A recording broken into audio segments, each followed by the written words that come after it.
Já que estamos ao vivo.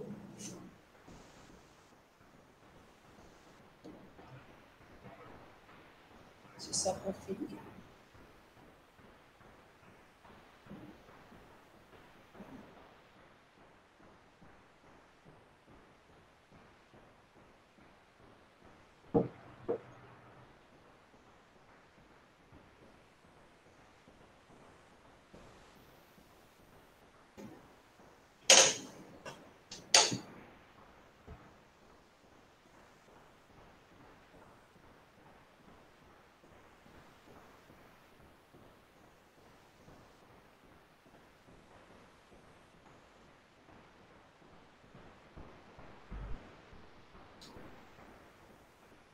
Indiara, nós estamos ao vivo?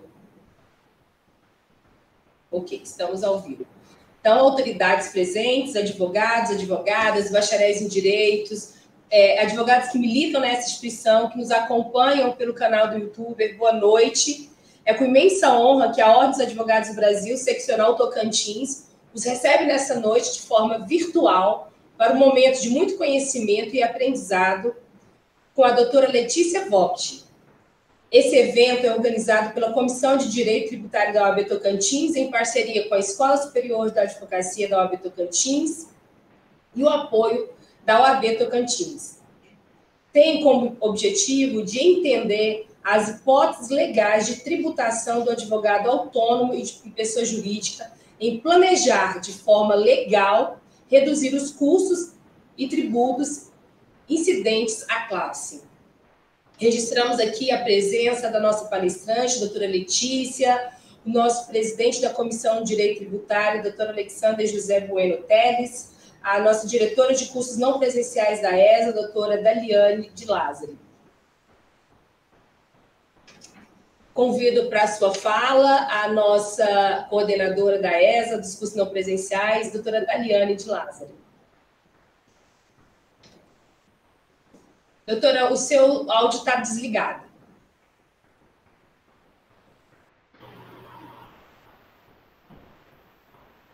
Boa noite a todos e boa noite a todas.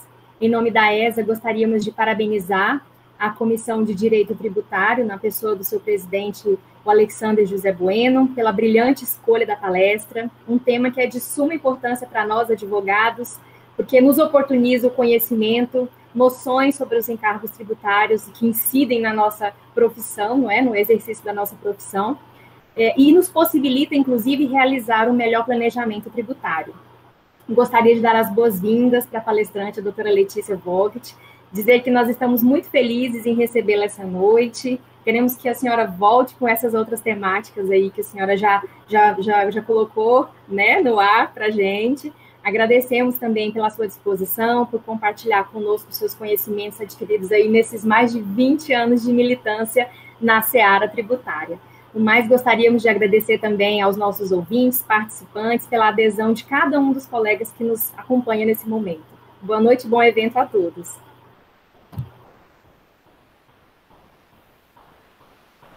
Muito obrigada, doutora Daliane. Com a palavra, o presidente da Comissão de Direito Tributário, doutora Alexandre.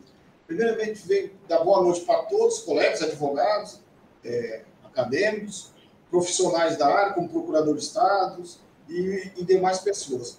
Esse curso foi simplesmente, não foi só para os advogados tributaristas, e sim para toda a classe, né, para ter mais conhecimento, como você pagar tributo, que nós vimos que tinha uma necessidade do mercado.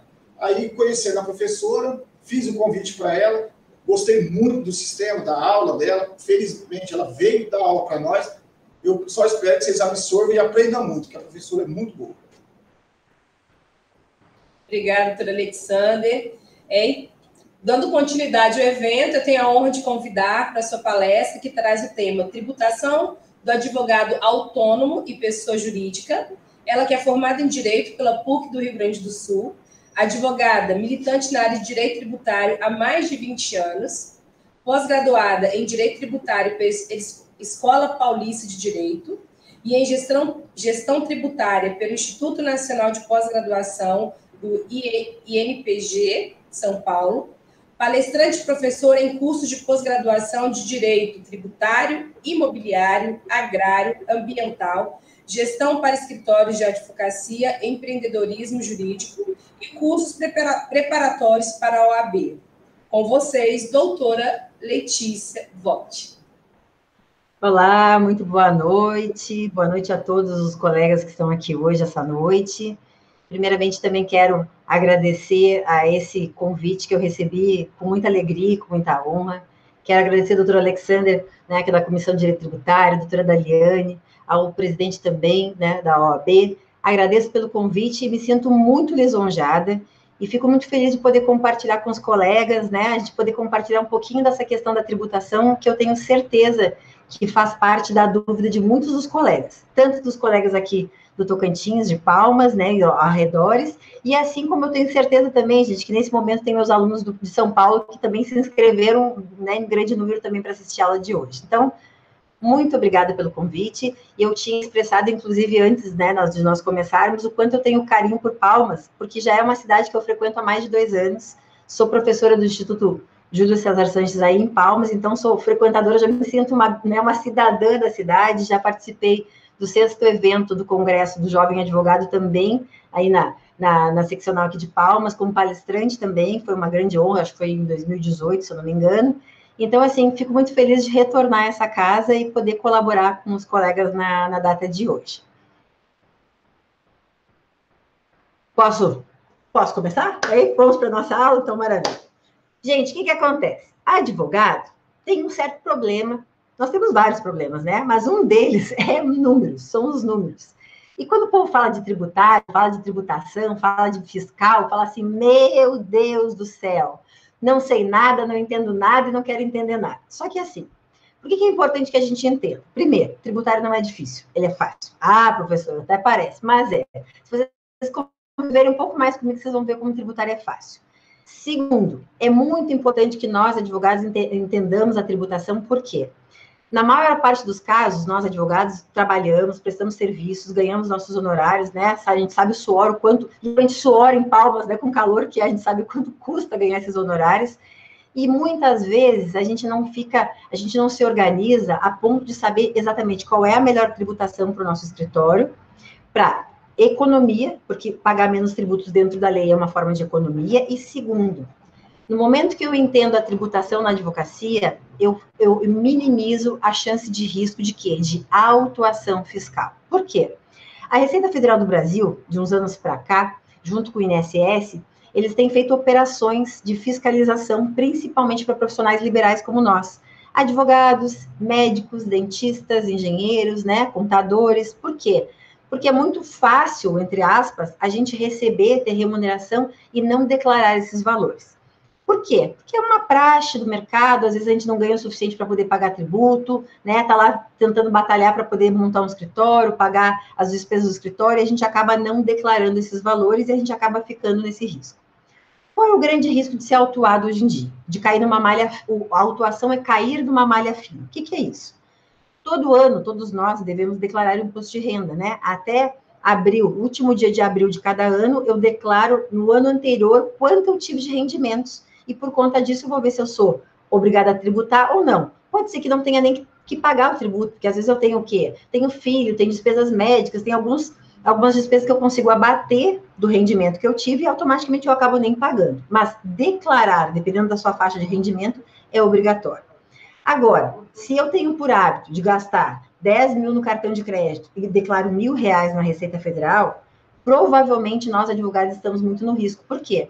Todas as operações hoje, com cartão de crédito, com cartão de débito, elas são todas fiscalizadas pela Receita, porque o próprio banco, o próprio cartão de crédito, ele por si só já declara a Receita Federal que eu, Letícia, gastei 10 mil no cartão. Daí a Receita vai lá, cruza as informações todas do meu CPF, com a minha declaração do imposto de renda da pessoa física, e com o meu cartão de crédito e fala, opa, incompatível. E para piorar, vou aí passear, né, no lago aí de Palmas, que eu adoro, já dei de lanche aí. Vou lá, compro uma lanchona, ponho lá, vou andar, passo embaixo daquela ponte, passo lá na beira daquele bar, como é que chama aquele bar mesmo, doutora Daliane? Como é que é? Aquele bar que é uma delícia ali na beira, que tem reggae, que tem que ficar tocando música. Então, tipo, vou lá... Como é que é o nome? Maria Beach. É o Maria Beach. Maria Beach. Dona Maria Beach. Maria Beach. Compro todos esses espumantes que tem lá, boto aquele foguinho, estouro o espumante, posto no Instagram, boto a minha lancha, tô lá, eu bonita, de lancha e espumante na mão. Maravilha. E declarando que ganho R$1.000 por mês.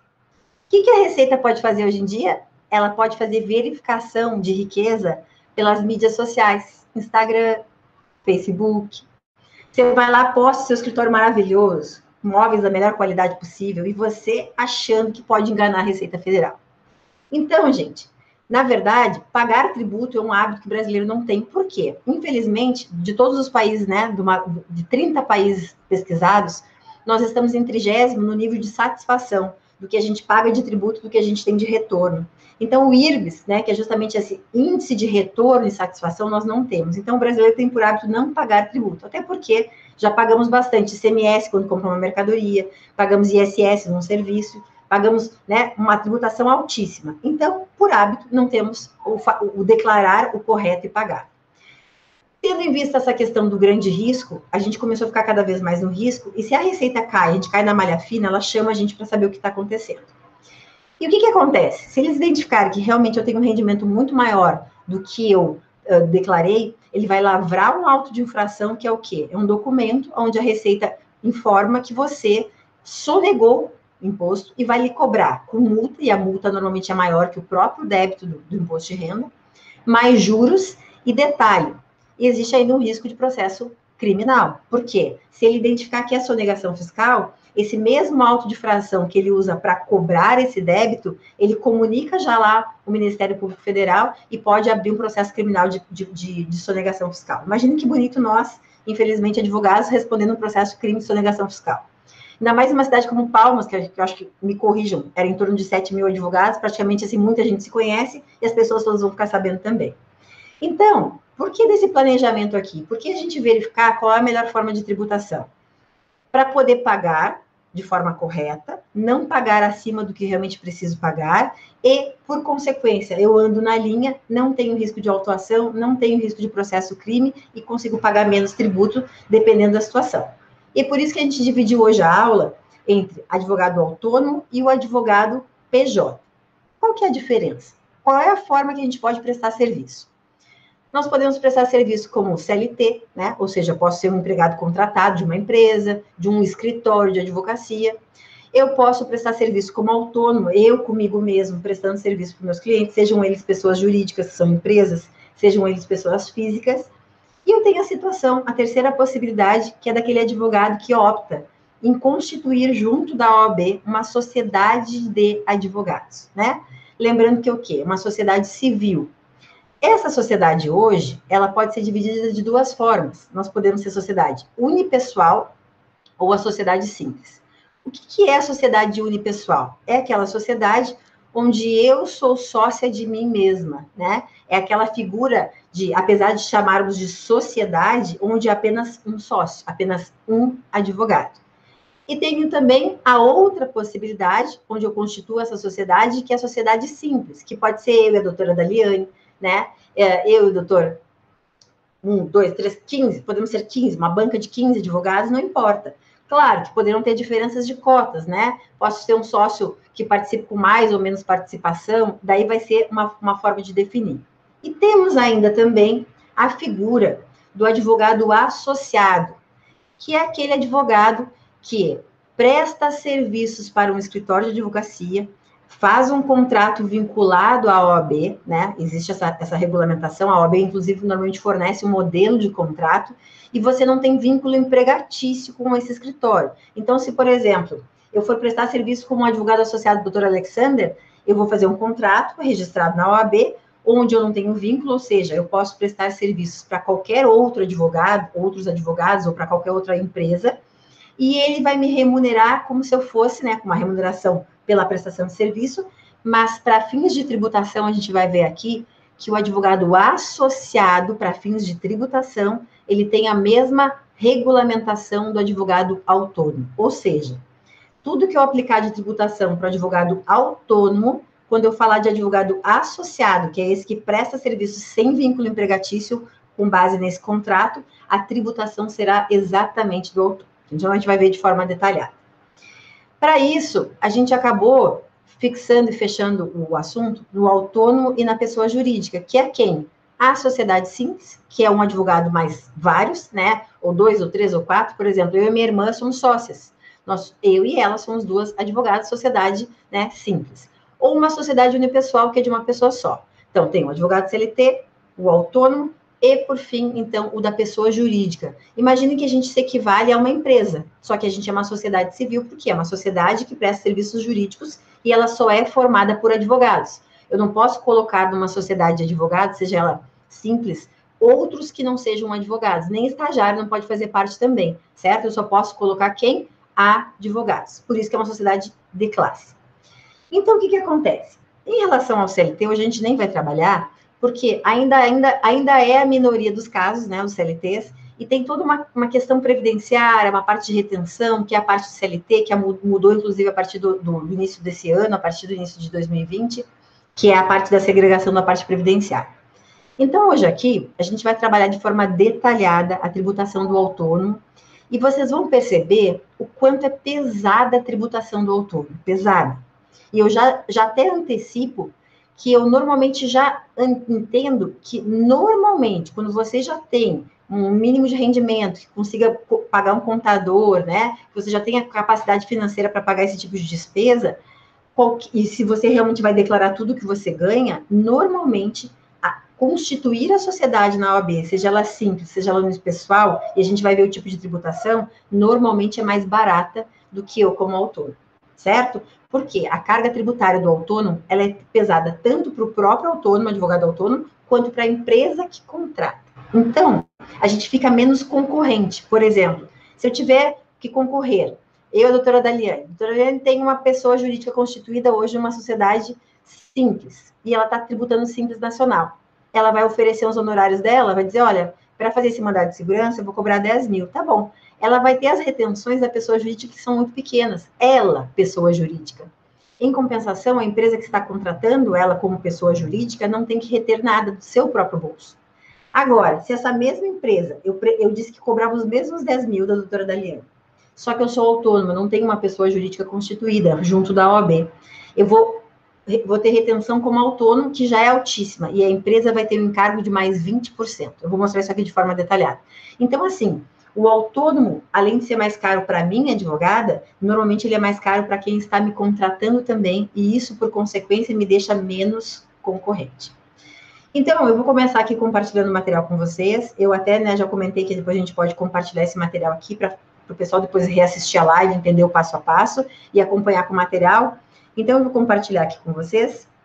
Deixa eu pegar aqui.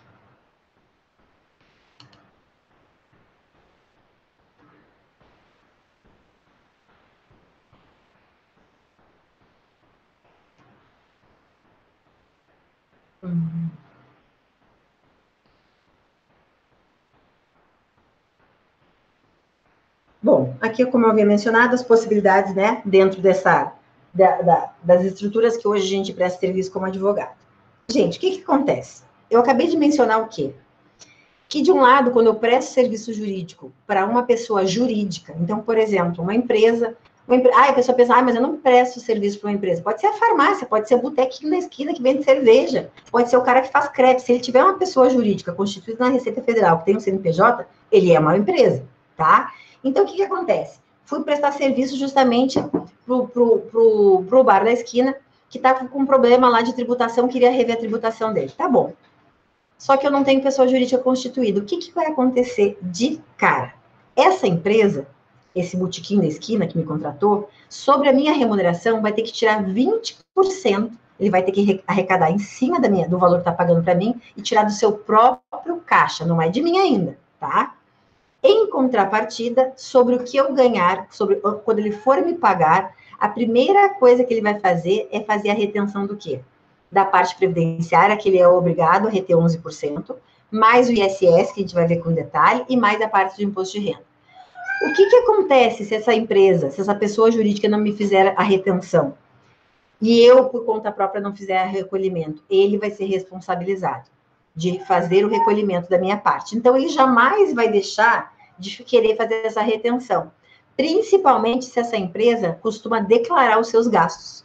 Se ele costuma declarar os seus gastos, ele vai querer declarar, inclusive, que pagou para o advogado. E aí é que tá, ele vai fazer a retenção. Então, o que acontece? Para isso, já que eu não sou uma pessoa jurídica constituída, não sou uma sociedade de advogados, eu tenho que ter um documento oficial que fornece para esse contratante aonde que está discriminado o quê? Quem sou eu, qual é o meu CPF, qual é o meu endereço, qual é o valor do serviço prestado e todas as retenções tributárias e a que encargo eu estou prestando. E também vai constar o quê? O endereço dele. Isso se chama o quê? RPA, Recibo de Pagamento Autônomo, certo? Então, o que acontece? Esse recibo, eu trouxe um modelinho aqui para vocês, como é que funciona. Vocês estão vendo ali, ó. Razão social é o nome da empresa que está me contratando. Está ali meu nome, meu endereço. Do lado direito tem meu CPF. O CNPJ da empresa está acima. Qual foi o valor da prestação? R$ 2.850. Tá, então esse é o meu serviço jurídico, custou R$ 2.850. Sim. O que vai acontecer? Ele, na fonte, ele é obrigado a reter 11%. Está ali a retenção. Mais imposto de renda, mais o ISS, vai sobrar quanto? Desconto 417, vai sobrar 2.432. Então, eu, Letícia, advogada, que prestei serviço como autônomo, pago imediatamente, né, a retenção toda e me sobra 2.432. Esse valor aqui, para calcular, um pouquinho mais lá para frente, eu peguei um outro modelinho que a gente vai fazer um cálculo rápido para vocês entenderem como é que chega nesses valores aqui, para entender como é que funciona o cálculo da RPA. Só que, infelizmente, o advogado que está recebendo por RPA, ele não paga só isso aqui. Ele não paga só a retenção dos 11%, ele não paga só o imposto de renda, ele não paga só o ISS, que é o imposto sobre serviço, que varia de 2% a 5% conforme o município onde ele está prestando serviço. Por quê? Tem mais todo o encargo previdenciário que é obrigatório. Então, vamos lá. Essa emissão de RPA, tá? Onde é que está essa obrigatoriedade? A IN 971, gente, essa IN é muito importante porque a Instrução Normativa da Receita Federal 971, ela regulamenta todos os recolhimentos previdenciários. E isso, tudo que a gente falar de pessoa jurídica, de autônomo, que tem que recolher, a forma que tem que recolher, as incidências, os percentuais, além da Lei 8212, que regulamenta a Previdência Social, ela vem a IN e re-regulamenta a Lei 8212. Então, o artigo 47, inciso 5º, é que diz, é obrigado a emitir RPA. Quem prestar serviços, né, como contribuinte individual, a gente já vai chegar lá, vai ter que obrigatoriamente emitir essa RPA. Então, nós, advogados, para fins de previdência, nós somos enquadrados como contribuinte individual, certo? Por quê? Lá, o decreto 3048, para quem já está mais habituado com a parte previdenciária, ele é quem regulamenta a Lei 8212. Ele vem dizer exatamente o que eu tenho que recolher, de que forma eu tenho que recolher, e é no artigo 9º, parágrafo 5º, inciso 5º, que ele vai dizer o que é esse contribuinte individual. Então, classificado conforme o decreto, o advogado como contribuinte individual, ele vai ter que começar a fazer o recolhimento do INSS. Ah, professora, mas eu não recolho, eu não sei nem como começar. Bom, primeiro de tudo, para a gente poder fazer o recolhimento, a gente tem que estar cadastrado no INSS, eu tenho que estar inscrito, eu tenho que existir junto ao INSS, senão aquela RPA não vai nem poder ser emitida. O que eu tenho que fazer? Eu tenho que entrar nesse link que está aqui, nessa página, fazer a minha inscrição como contribuinte individual e, a partir de então, eu vou conseguir emitir RPA. A empresa, por sua vez, ao fazer as retenções obrigatórias, ela vai preencher, né, as obrigações fiscais, o contador, o departamento de RH vai preencher isso, e vai fazer as informações e dizendo que a Letícia Vogt prestou aquele serviço e vai informar para a Receita, que faz a conexão e a ligação de tudo, vinculada à minha inscrição do INSS. Pois bem, o que acontece? Quando eu mostrei lá, deixa eu voltar aqui um pouquinho para mostrar para vocês, quando eu mostrei lá aquela RPA, que está aqui, ó, que está ali, retenção de 11%, que reteve 313,50, ou seja, 11% de 2.850 é 313. Maravilha. Não é o suficiente. Por quê? O que acontece? A empresa, a pessoa jurídica que eu estou prestando serviço, ela vai obrigatoriamente, a lei manda ela reter. Ela não tem alternativa e eu não tenho alternativa de dizer para ela que não quero que ela retenha. Tá bom? Fechou. Só que tem um detalhe. Na verdade, o valor total que deveria incidir sobre esses 2.850 não é só 11%, é 20%. Só que daí existe um detalhe. A obrigatoriedade de quem toma serviço do autônomo é de retenção de 11%. Os outros 9%, tá? Se eu quiser me aposentar, ter benefício de auxílio acidente, auxílio doença, eu tenho que complementar como contribuinte individual. Então, o que vai acontecer? Eu deveria, além da retenção dos 11%, eu tenho que, por minha conta e risco, preencher meu carnezinho, né, do INSS e recolher mais 9% para dar o total de 20%. Aonde que está isso? Artigo 21, parágrafo 2º, inciso 1, parágrafo 3º, da Lei 8212, que eu mencionei para vocês, que é a lei que regulamenta a parte de recolhimento previdenciário. Tá bom. Então, tá aqui, depois vocês leem com calma, que eu vou mandar o material para vocês, tá? Tá aqui mencionando que são os 11% na retenção do contribuinte individual, como eu já havia mencionado. E, segundo o parágrafo 3º do artigo 21, diz o quê? Se você quiser ter o quê? Aposentadoria, quiser ter os benefícios da Previdência, recolha mais, né? Recolha os 20%. Maravilha. O que acontece? Da mesma forma que o decreto regulamentou isso, que a Lei 82 regulamentou isso, a mesma IN 971 vem e ratifica. Tá aqui, ó. Além do decreto já disse que era 11%, vem a IN e repete que o decreto já falou. Fala, tá ali, ó. Artigo 65, o contribuinte individual vai ter o quê? Retenção dos seus 11% lá, destacado na RPA. Bom, o que acontece? Essa obrigatoriedade que eu falei está prevista aqui no artigo 30, inciso 1. Isso aqui, gente, é importante no meu dia a dia? Faz diferença eu saber esses artigos? Não. Você tem que saber que você vai ter a retenção de 11%, se você quiser complementar, tem mais 9%. Por que eu estou trazendo esses artigos? Caso vocês me perguntem, mas aonde está isso? De onde é que você tirou isso, professor? Tá maluca? Não estou maluca, gostaria de estar, né? Para não ter que pagar tudo isso. Então, assim, só para vocês terem um fundamento legal do que eu estou dizendo. Então, vocês podem ler com calma depois esses artigos aqui também. Da mesma forma, esses mesmos 11% está lá no artigo 216, que fala também aqui nos 11% na retenção. Ou seja, um fundamento embasando o outro e todos dizendo a mesma coisa. O que acontece? Da mesma forma, né, essa obrigatoriedade está prevista na Lei 10.666, a obrigatoriedade da empresa de fazer o quê? Ela é obrigada a arrecadar do contribuinte individual. O que eu disse antes para vocês? Que nós, como advogados autônomos, quando prestamos serviço para pessoa jurídica, automaticamente temos o quê? Caracterização de contribuinte individual. Então, ela é obrigada a efetuar essa inscrição, esse recolhimento dos 11%. Então, a empresa não tem alternativa, ela tem que reter, e nós, por conta, temos que ser retidos esses 11%. Só que tem um detalhe importantíssimo, prestem atenção aqui. Quem já está mais acostumado a atuar no previdenciário, se depara com isso diariamente, tá? Porque, gente, o previdenciário e o tributário, eles dão uma misturada. Quem acha que não sabe nada de tributário, se já faz previdenciário, já sabe uma boa parte do tributário. Então, o que acontece? O INSS, para qualquer brasileiro inscrito no INSS, qualquer cidadão, qualquer que se diga segurado da Previdência Social, eu quero pagar sobre um teto de 10 mil reais. Você não vai pagar. O máximo que você consegue arrecadar na Previdência Social hoje é sobre um salário de contribuição, que a gente chama, e eu sempre brinco, para quem já é meu aluno, está acostumado, imaginem uma pizza, tá? Essa pizza é sobre o quanto incide o INSS. Essa pizza é a sua remuneração. Então, nosso salário de contribuição é a nossa remuneração. Então, imagine uma pizza de 18 fatias, que equivale a 6.101. Então, esse é o teto máximo que pode ser recolhido no INSS. Tá, mas eu não quero recolher no teto máximo, eu quero recolher no teto mínimo. Ah, então é 1.045. Só que tem um detalhe. Quando o advogado presta serviço como autônomo a uma empresa, uma pessoa jurídica, ele vai fazer o quê? Ele vai limitar esses 11% que ele tem a retenção na fonte, como eu mencionei lá pela RPA, ele não pode ultrapassar o quê? O teto de 6.101. Então, o que vai acontecer? Se, por exemplo, a sua RPA, recibo de pagamento autônomo, for de 10 mil reais, não vai incidir 11% sobre 10 mil. Por quê? Porque o teto máximo do INSS é 6.101. Então, fique atento a isso.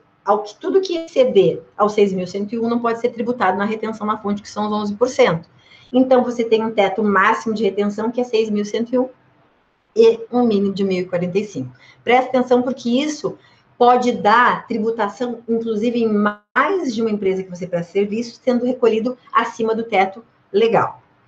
Então, o que acontece? Esses 20%, tá? Ó, foi os 11% lá. Então, qual foi a informação? 11% de retenção, limitado ao teto. Se eu quiser ter benefício de aposentadoria ou de benefício de auxílio acidente, doença, eu recolho mais 9 por conta e risco. Maravilha, primeira parte. Tá bom, o que eu disse antes para vocês? Nós temos, a empresa que contrata você como autônomo, que está recebendo a sua RPA, tem um grande ônus financeiro, que é o quê? Ela, do seu próprio caixa, sobre o valor que ela está lhe pagando, ela tem que recolher 20% para o INSS. E, gente, isso acontece, para quem já assiste às minhas aulas, inclusive no meu canal, eu falo bastante sobre isso, meu canal, que é a professora Letícia Borges do YouTube. Quem é que banca a Seguridade Social? Quem é que banca a Previdência, Assistência, Saúde? É o segurado, esse que, né, que às vezes são nossos clientes. A própria empresa, ela é também contribuinte do INSS, ela banca a Seguridade Social, por isso que quem faz previdenciário, faz tributário, atende o empresário nesse sentido. Todas as empresas que têm, hoje, por obrigação, elas têm que recolher 20%, tá? Sobre toda a sua remuneração paga aos seus empregados. E o que acontece aqui? Da mesma forma que quando ela toma serviço de um autônomo ou de uma pessoa jurídica, a empresa é obrigada a pagar 20%. Então, o que vai acontecer? Esses 10 mil que a empresa está pagando para você como autônomo, que reteve 11%, ela tira do seu próprio bolso 20% sobre os 10 mil. Ou seja, você não saiu para a empresa simplesmente 10 mil. Você saiu 10 mil mais 20%, ou seja, 2 mil reais a mais. Então, o que ele teve que desembolsar para contratar um advogado autônomo? Os honorários viraram 12 mil. Então, ele vai pensar mais uma vez, como eu mencionei antes, doutora Daliane está emitindo nota fiscal, não tem que pagar 20% sobre isso. Agora, eu, Letícia, autônoma, vou ficar com a doutora Daliane, porque, afinal de contas, eu não vou precisar pagar 2 mil a mais lá para o INSS, porque a doutora Daliane emite nota fiscal. Tá? Então, esse aqui já começa a ser um problema de você ser autônomo hoje quando emite RPA. Portanto, exatamente o exemplo que eu acabei de dar. Se você, advogado autônomo, sendo enquadrado como um contribuinte individual, tiver uma RPA de 5 mil reais, 11% de retenção que a empresa vai fazer, 550 reais já tira do valor que você vai receber. A empresa vai fazer o quê? Sobre 5 mil, vai pagar mais 1.000. Então, qual que é o custo desse advogado para a empresa? 5 mil mais 1.000 dos 20%. Então, para a empresa, você saiu por 6 mil e não por 5. Então, a empresa tem um grande ônus também ao contratar um advogado por RPA como autônomo. O que acontece? Se caso eu estiver prestando serviço para diversas empresas, tá? Sejam elas de grande ou de pequeno porte, não importa. Todos eles, quando eu emitir uma RPA do meu serviço, são obrigados a fazer a retenção dos 11%.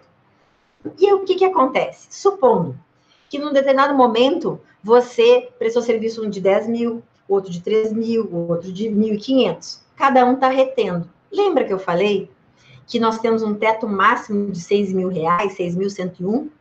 O que acontece? Se somando todas as remunerações que eu recebi de todos os meus tomadores de serviços, pessoas jurídicas, se todos eles reterem 11%, se eu atingir um valor acima de 6 mil reais somando as minhas RPAs, provavelmente eu estarei tendo uma retenção acima do teto permitido pelo INSS. Então, o que a gente tem que cuidar? Quando eu for prestar serviço a tomadores de serviço, são pessoas jurídicas, tá?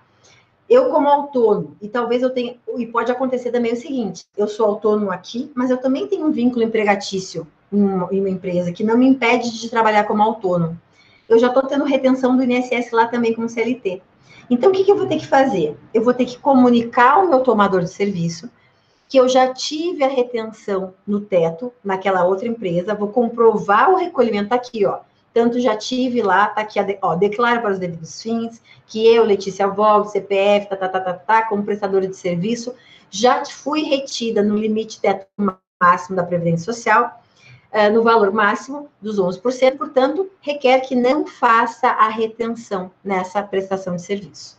Porque senão, gente, você vai ficar pagando acima do teto para todos os prestadores, né? Para todo mundo que você prestar serviço. E isso vai te gerar um ônus enorme, porque a empresa não tem como verificar se você não declarar para ela que você já está recolhendo o teto máximo. Então, o que vai acontecer? Você apresenta a declaração, pede para ele não fazer a retenção, informa, traz o documento da outra empresa que já fez a retenção no seu nome para comprovar que você já recolheu no teto máximo e automaticamente você fica na linha de tributação dos 11% até o teto de 6.101. Agora, o que pode acontecer? Você não cuidou isso e acabou tendo uma retenção acima. Você tem direito ao quê? Ao pedido de restituição dos últimos 5 anos. E olha, inclusive, o doutor Alexandre, que fez o curso comigo de planejamento médico, isso aqui serve para os médicos também, né? Muitos médicos têm esse mesmo tipo de tributação, a gente pode oferecer, inclusive, esse serviço para os médicos, nós como advogados, porque acontece a mesma coisa com eles. Então, só para ficar mais claro o exemplo. Se eu prestei serviço para uma empresa, para a primeira empresa, tá? A minha RPA saiu lá no valor de R$ 2.800, maravilha. Quanto eu tive de retenção? Tá ali, R$ 2.800, né? O que vai acontecer? Tive ali, sobrou o valor líquido, sobre 2.800, sobrou 2.492. Já bati no teto máximo do INSS? Não, o teto máximo é 6.101, então tá bom. Vou para a próxima empresa.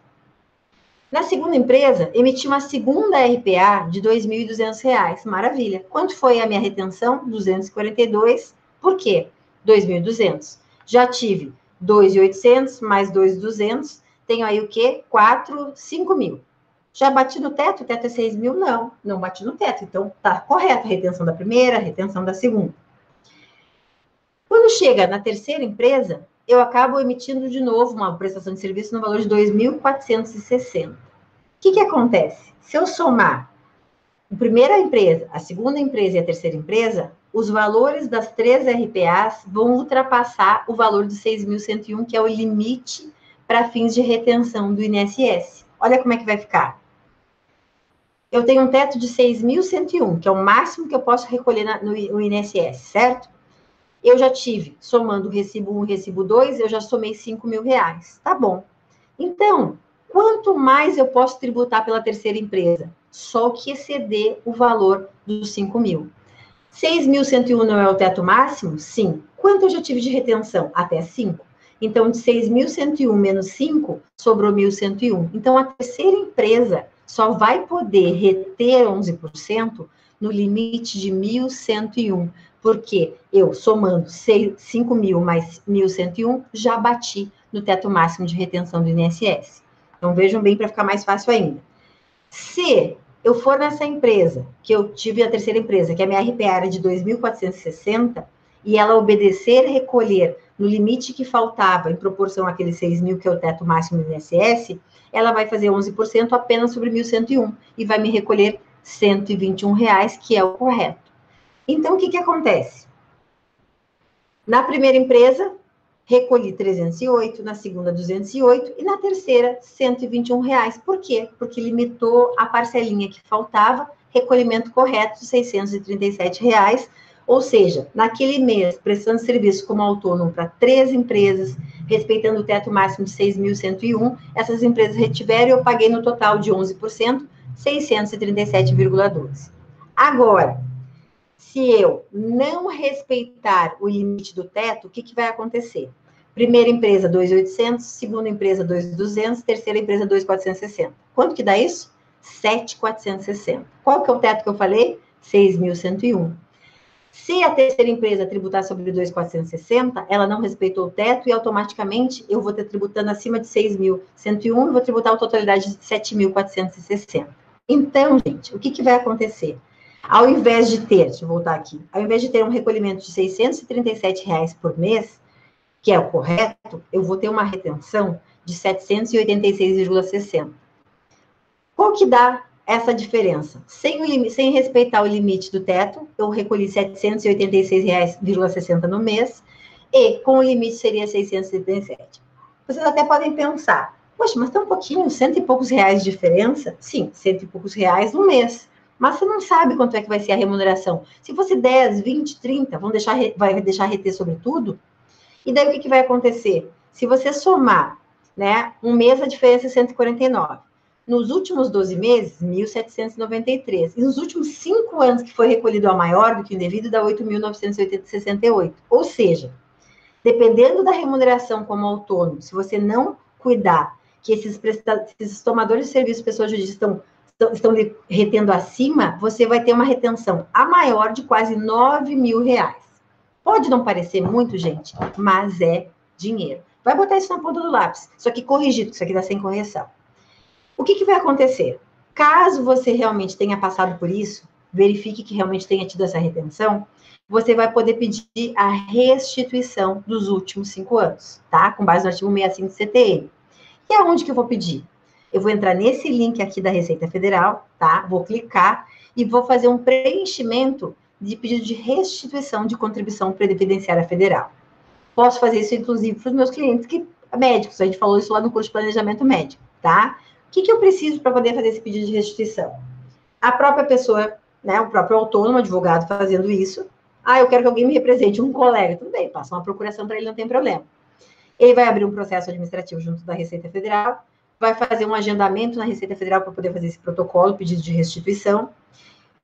Né? Tá aqui. Quando você quer fazer agendamento na Receita Federal, como é que você faz? Clica nesse link aqui, faz o agendamento, tem todo um passo a passo, clica lá esse cadastro, porque eu sei que em Palmas, às vezes vocês conseguem fazer atendimento sem agendamento, mas em alguns lugares não. E agora com a pandemia, talvez tenha piorado isso, tem que verificar caso alguém precise fazer o agendamento. O que você vai juntar nesse pedido de restituição? Preencher o formulário que está lá naquele link que você vai clicar, vai botar todos os dados, informações do período, valores recolhidos, quem foi a empresa que fez a retenção, qual foi o valor, qual foi o período, qual foi o vencimento. Vai anexar, além do requerimento preenchido, você vai anexar uma planilha listando valores e todo o valor corrigido, tá? E os recolhimentos, vai juntar no mesmo processo o recolhimento de todos os pagamentos feitos via RPA, para comprovar que você efetivamente teve esse valor recolhido maior. E vai esperar voltar esse dinheiro para sua conta. Vai informar dados bancários e esse dinheiro vai voltar para sua conta. Como hoje em dia a gente tem que pensar em gestão financeira, gente, imagina se você pega esse dinheiro de volta. É uma grana que antes você não estava nem esperando. Então, assim, é uma forma também de economia, né? Da gente conseguir saber exatamente o que a gente tem que pagar como autor. Bom, não tá... Quem está achando que é só isso, tem muito mais. Vamos lá. Ó, eu estou tocando, porque a gente tem bastante conteúdo e a gente não tem muito tempo, e as perguntas que talvez vão sendo formuladas, e vocês podem ficar com alguma dúvida, ao finalzinho da aula, a gente vai abrir para perguntas, pode ir já deixando aqui no chat, né, para quem está assistindo, vai deixando aqui no chat, e no finalzinho da aula a gente vai responder todas as perguntas, tá bom? Até agora, eu falei do advogado autônomo que presta serviços para uma pessoa jurídica, para uma empresa, para um botequim, para farmácia, para padaria, não importa. Agora, pergunto, voltei para o meu escritório, sentei lá, bate na porta um cliente pessoa física. Eu faço previdenciário, o segurado está precisando da revisão do benefício, tá bom. O que vai acontecer? O que acontece com muitos de nós, na verdade? A gente normalmente emite uma RPA para pagamento para pessoa física, a gente sabe que normalmente isso não acontece, gente. Mas supondo que a gente vai emitir, tá? O que vai acontecer? Além da retenção dos 11% feito pela pessoa jurídica, pagamento de imposto de renda, ISS e tudo mais, que a gente vai ver o cálculo daqui a pouquinho, mais detalhado ainda, quando eu presto serviços também para pessoas físicas, não bastando tudo que já me retiveram como pessoa jurídica, sobre a remuneração que eu receber da pessoa física, eu tiro mais quanto do meu bolso? Mais 20%.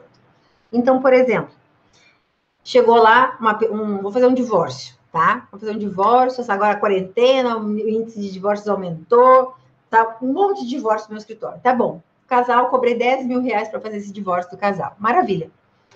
Quanto que eu vou ter que recolher só de previdência sobre os 10 mil? 20%. Professora, tudo isso, tá?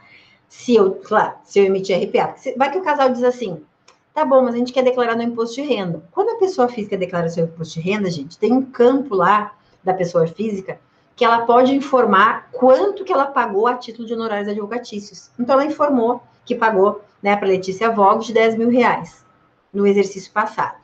O que a Receita faz? Ela faz o cruzamento com o CPF da pessoa que me pagou, com o meu CPF, para ver se eu informei na Receita Federal se eu realmente tinha recebido os R$10.000. Se não informei, já sei que vou cair na malha fina. O que vai acontecer, então? Se eu emitir uma RPA para essa pessoa, que por sua vez vai informar no seu imposto de renda, eu obrigatoriamente tenho que preencher o meu carnezinho do INSS e recolher 20% 20% sobre o valor ganho da pessoa física, sobre esses 10 mil, sobre 5 mil, não importa, tá? Mais essa cacetada aí.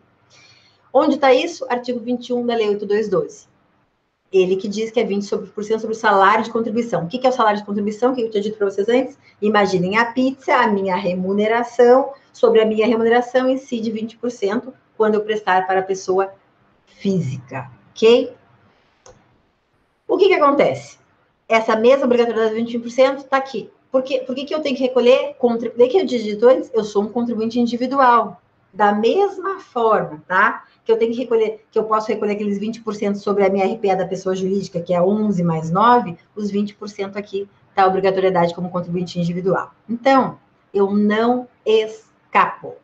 Qual que é a diferença? Eu vou ter que recolher. Eu posso optar. Eu, como autônomo, posso recolher INSS mensal ou trimestral, tá? Somo todos os valores do mês, incide 20%, preencho meu carnezinho e recolho para o INSS. Ou, a cada 3 meses, eu faço a apuração do quanto eu ganhei, do quanto eu emiti RPA, e faço o recolhimento do INSS também. A vantagem desses 20%, quando eu recolho, ele me dá direito a benefício previdenciário, tá? Se eu tiver uma LER, uma tendinite, eu posso entrar lá e pedir um auxílio, né? Um auxílio doença e ficar afastado, recebendo proporcional ao quanto eu recolhi, né? Vai depender do meu teto aqui também. Bom, então já sabemos, quando eu presto para pessoa jurídica, já sabemos quando eu presto para pessoa física. Beleza, só que tanto quando eu presto para pessoas físicas, quanto para pessoas jurídicas, não é só o INSS que eu pago, não é só os 11% e nem é só os 20%. Eu ainda vou ter que pagar ISS, que é Imposto sobre Serviço, o quê? Qual serviço? O meu serviço de advogada. Essa alíquota que incide, lembrem da pizza, o percentual que incide em cima do valor que eu tenho que recolher, ele varia de 2% a 5%. Por que de 2% a 5%? Porque cada município define qual é o percentual a incidir. Então, teria que ver em Palmas, ou da cidade que você estiver prestando serviço, qual é o percentual do ISS. Ele vai ser variável. Muitos estabelecimentos, tá? Quando você é autônomo, dependendo do tipo de município, você tem que verificar na sua prefeitura se não tem que pagar ainda uma taxa de localização. Aqui em São Paulo, a gente paga uma taxa a cada 3 meses, que é a TFE, que é uma taxa de fiscalização de funcionamento. Então, verifique também na sua localidade se tem essa taxa. Porque se você não pagar essa taxa, que às vezes ela é pequenininha, eles te inscrevem em dívida ativa e te executam, você ainda fica com o nome sujo. Então, o que vai acontecer? INSS, ISS, taxa de localização se houver, e não terminou aí, tá? Temos, ó, tá aqui a mesma RPA que eu mostrei lá para vocês. Já vimos a retenção dos 11% da pessoa jurídica. Temos ali o ISS retido que está de R$ 57,00, que aqui no caso é 2%, tá? E agora nós temos o imposto de renda. Ou seja, não basta tudo isso, professora, não, temos mais o imposto de renda. Olhem que maravilha que você ainda vai pagar retido aqui na fonte também. O que vai acontecer, gente? Como é que funciona a incidência do imposto de renda? Existe um princípio, que é o princípio da capacidade contributiva, que fala o seguinte: quanto mais você ganha, mais você tem que pagar tributos. Então, ele mensura o quê? A sua rentabilidade, a sua liquidez. Então, o governo criou uma tabela para fins de imposto de renda, que, conforme a faixa de rendimento que você se enquadra, a alíquota que incide, né, o percentual que você vai ter que recolher, tá aqui a pizza, quanto maior a pizza, maior a alíquota. Quanto mais eu ganho, maior a minha alíquota. Então, ela é progressiva. Por isso, progressividade. Aumenta o valor, aumenta a alíquota também. E essa alíquota para fins de imposto de renda, ela é variável de 7,5% a 27,5%. E eu vou dizer o seguinte, como essa tabela está muito desatualizada, ela já vem vigendo há muito tempo, qualquer valorzinho já tem incidência de tributação. Pra vocês terem uma ideia, para quem ganha até R$ 1.900 por mês, não tem imposto de renda, tá bom. Mas imaginem, qualquer servicinho de R$ 2.000 que vocês fizerem, já começa a tributar imposto de renda, tá? Ó, 1903 já tem imposto de renda de 7,5%. Então, podem ver, até 1903 não tem imposto de renda, de 1903 a 2.826 tem 7,5% e assim progressivamente, podem ir. Até que chega acima de 4.664, é 27,5% que você vai pagar de imposto de renda. E olha a diferença. Enquanto no INSS eu tenho aquele teto que eu não vou pagar mais do que 6.101, até 6.101 eu recolho 11%, e somente, mesmo que eu ganhe 10, 20 ou 30 mil, No imposto de renda não acontece isso. Se você tiver uma remuneração de 10 mil, 20 mil, 30 mil, 40 mil por RPA, já vai incidir 27,5%, ou seja, não tem teto, tá? Tem aquele mínimo ali que você não paga, e acima de 4.664 só aumenta a tributação. Então, ó, dependendo da sua RPA, de cara você já tem aí 27,5 também. Gente, 27,5 é muito dinheiro. 27,5 é mais do que 1/4 do que você está ganhando só de imposto de renda. Então, vamos lá. Para você poder entender, o que a gente vai ter que fazer? É muito importante que a gente tenha um controle do que é receita, do que é despesa no escritório, tá? Então, assim, para eu poder saber e fazer a minha declaração do meu imposto de renda do ano que vem, para saber exatamente o que eu tenho que recolher, o que vai acontecer? Tudo que eu tive de retenção na fonte já foi recolhido, não tem problema. Ou seja, se eu já tive retenção na fonte de RPA, maravilha. Agora, se eu não tive retenção e não declarei, eu vou ter que declarar lá em abril do ano que vem. Para isso, é importante que o advogado tenha um livro caixa, que normalmente é o contador que faz, que é despesas e receitas. Por quê? Para saber exatamente quanto você teve líquido. Imagine uma costela, né? Eu sou gaúcha, né, gente? Gosto de costela. Imagine aquela carninha da costela com aquela gordurinha. Imaginem que para poder saber exatamente quanto eu tenho de carne, eu boto no fogo e aquela gordura vai queimando, vai sobrar a carne sem a gordura. Isso que sobra é o que eu tenho que tributar com o imposto de renda. Isso é meu lucro verdadeiro. Por quê? A gordura que estava ali são as minhas despesas. Só que eu só vou saber o que é despesa e o que é receita, e um contra o outro para sobrar a costela sem gordura, se eu tiver um livro caixa, tá? Então, é importante que a gente, como advogado, procure um contador, converse com ele, peça que ele ajude a gente a montar esse livro caixa para poder fazer a real apuração do que eu realmente tenho que pagar a título de imposto de renda. Bom, aqui, esse link, quando você já teve o livro caixa, você vai gerar o quê? Um carnê-leão para o recolhimento, tá? Mês a mês do imposto retido na fonte. Por quê? O certo, se você atingiu a tabela, né, do imposto de renda, teve renda, você deveria já estar recolhendo mês a mês no carnê-leão. Professora, mas eu não quero fazer isso. Eu vou deixar só para o ano que vem. O problema, gente, que se você passar da linha de tributação, que já é tributável, não pode esperar para o ano que vem. Você já teria que fazer a retenção mês a mês e só faz o ajuste no ano que vem. E normalmente a gente não faz isso também. Isso também pode dar risco de autuação. Então, o contador pode orientar muito bem isso. Por isso que eu sempre digo assim, o contador e o advogado, gente, são amigos, são parceiros, cada um no seu quadrado. Eu falei isso para o doutor Alexander, né, doutor? Ado, cada um no seu quadrado. Porque eu não tenho por que querer fazer o serviço do contador e o contador fazer o meu. Porque cada um tem a sua expertise. A gente tem uma interpretação jurídica, eles têm uma interpretação contábil. Então, os dois juntos são perfeitos. E a gente precisa deles para poder fazer o certo em cima disso aí. Ainda que a gente esteja entendendo o que a gente tem que pagar da tributação. Bom, o que vai acontecer? Vou fazer, então, né, o recolhimento do imposto de renda. Como é que eu calculo esse imposto de renda lá naquela RPA da pessoa jurídica ou da pessoa física? Bom, tá ali o valor total, né? O valor que eu recolhi. Maravilha. Tá ali o valor cheio. Primeiro, para poder chegar no imposto de renda, olhem só, eu não vou aplicar direto a tabela no valor da remuneração cheia. Primeiro, eu vou ter que apurar quanto eu ganho de INSS. Por isso que eu coloquei o seguinte, o valor total da RPA é a remuneração do advogado. Eu vou chamar de X, certo? O valor a fins de INSS, eu vou ter que calcular, que é aquela retenção lá dos 11%. O que vai acontecer? Como é que eu vou calcular o meu imposto de renda?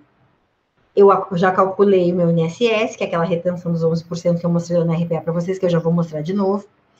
Vou pegar o valor total cheio que está na RPA, que é o valor total que eu recebo, menos o quê? Menos o valor que eu apurei de INSS. Ah, então tá bom. Vai sobrar quanto? Um terceiro valor, que é valor bruto, menos o valor do INSS, chega num valor líquido, que é o quê? O valor de Z. Tá bom. E daí, o que eu faço com esse Z? Ah, agora você vai conseguir apurar seu imposto de renda. Como é que eu faço? Eu pego o valor que eu apurei em Z, vou nessa tabela progressiva aqui, que eu vou mostrar para vocês. Deixa eu voltar ali, ó. Só voltar aqui um pouquinho. Vou na tabela progressiva de novo. Por exemplo, se eu cheguei no valor líquido, tá? Ah, eu tenho o valor líquido que eu peguei. Remuneração total, menos a minha INSS. Cheguei no valor líquido de R$ 3.800. Tá bom. Aqui na tabela, onde é que está R$ 3.800? Ah, está na minha terceira faixa de tributação. 3.751 a 4.664 é 22,50 de imposto de renda. Então, 3.800, eu já sei que eu tenho que fazer o quê? Aplicar 22,50. Vamos lá na fórmula. Tá aqui. Valor líquido vezes quanto aqueles 22,50, vou chegar num outro valor, que eu vou chamar de Y, de W, tá? Cheguei no imposto de renda? Ainda não. Volto lá na tabela progressiva, que é essa dedução que eu vou mostrar aqui para vocês. Tá aqui. Eu não disse que eu vou aplicar 22,50, porque o valor que eu fiquei líquido era R$ 3.800? Sim. No canto direito aqui da tabela, fala assim, parcelas a deduzir, 636,13. Eu vou pegar esse valor total líquido que eu apliquei, os 22,50, menos 636. Professora, mas da onde que saiu os 636? Da onde saiu esses valores que estão na coluna do lado direito? Não sei.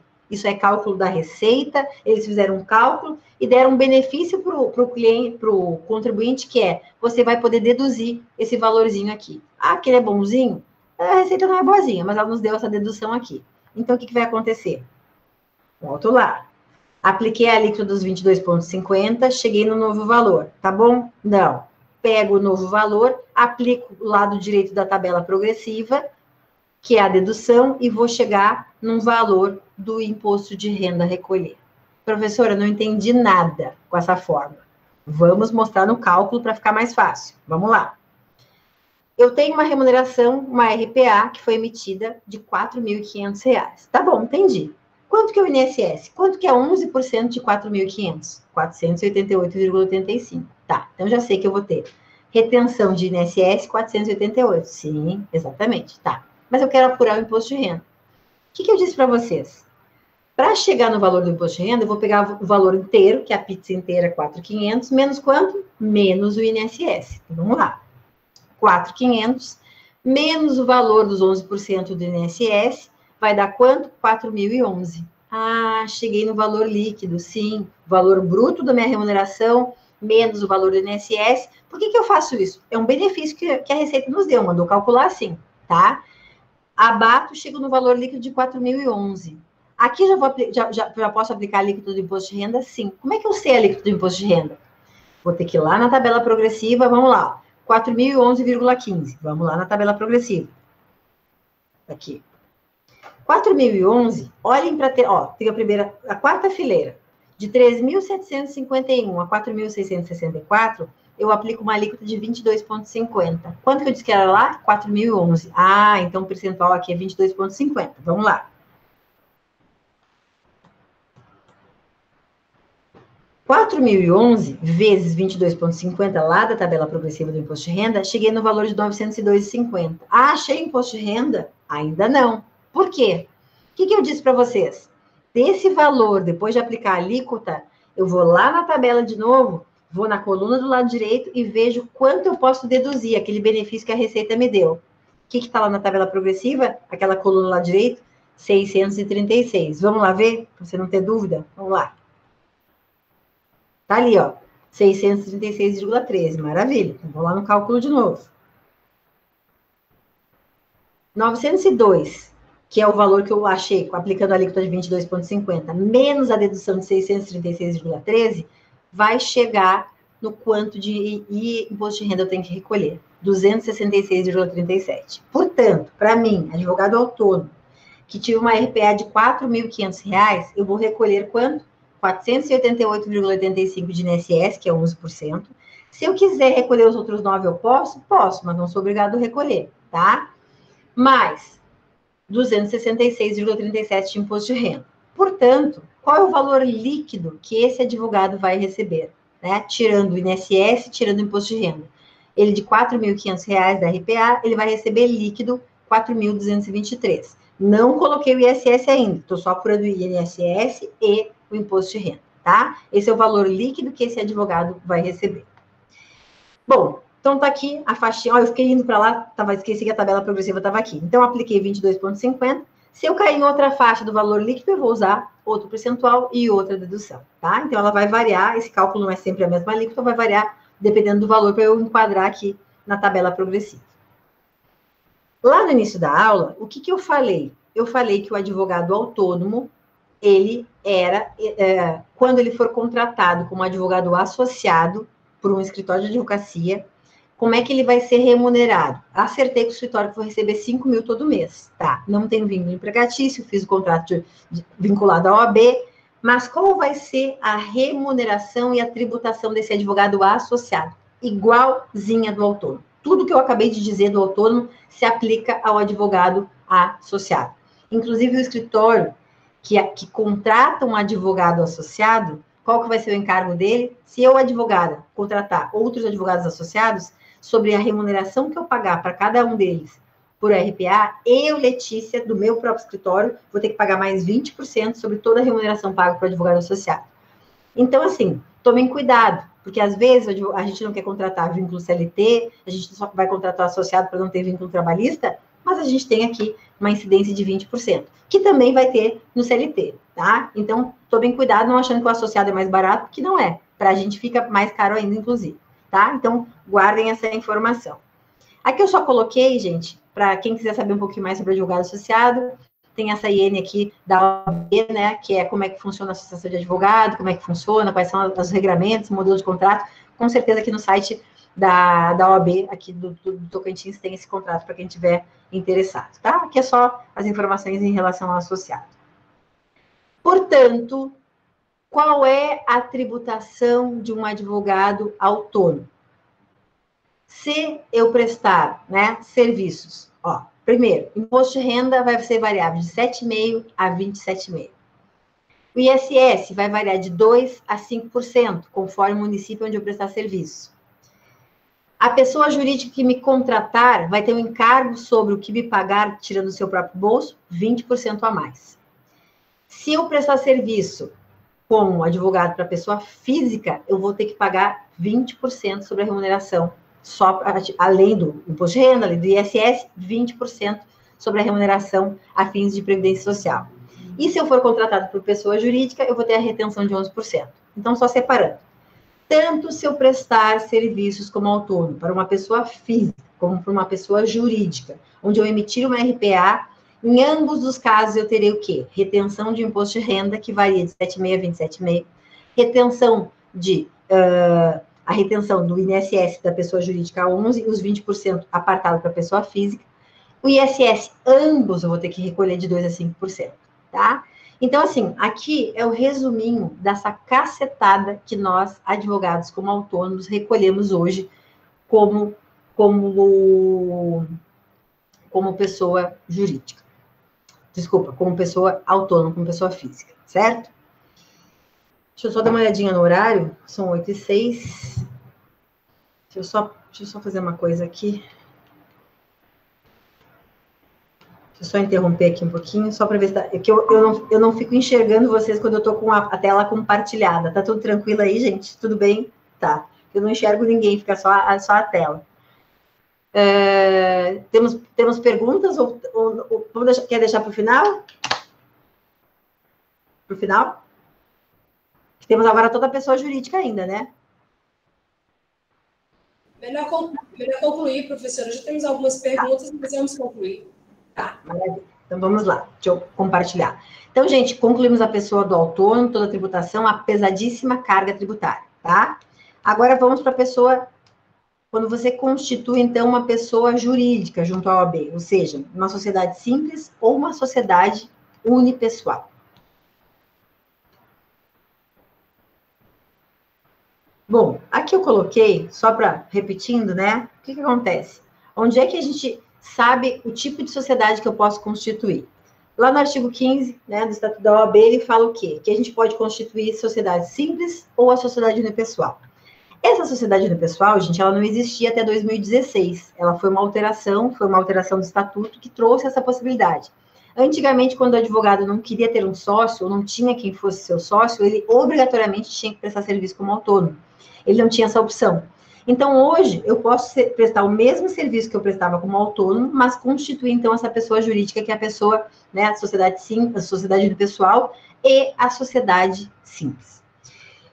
Então, de um lado, como eu já tinha mencionado, né, no início da aula, temos a simples, que é um advogado, né, um advogado e outros sócios, e a unipessoal, que é eu comigo mesmo, como eu digo. Por quê? sou obrigado.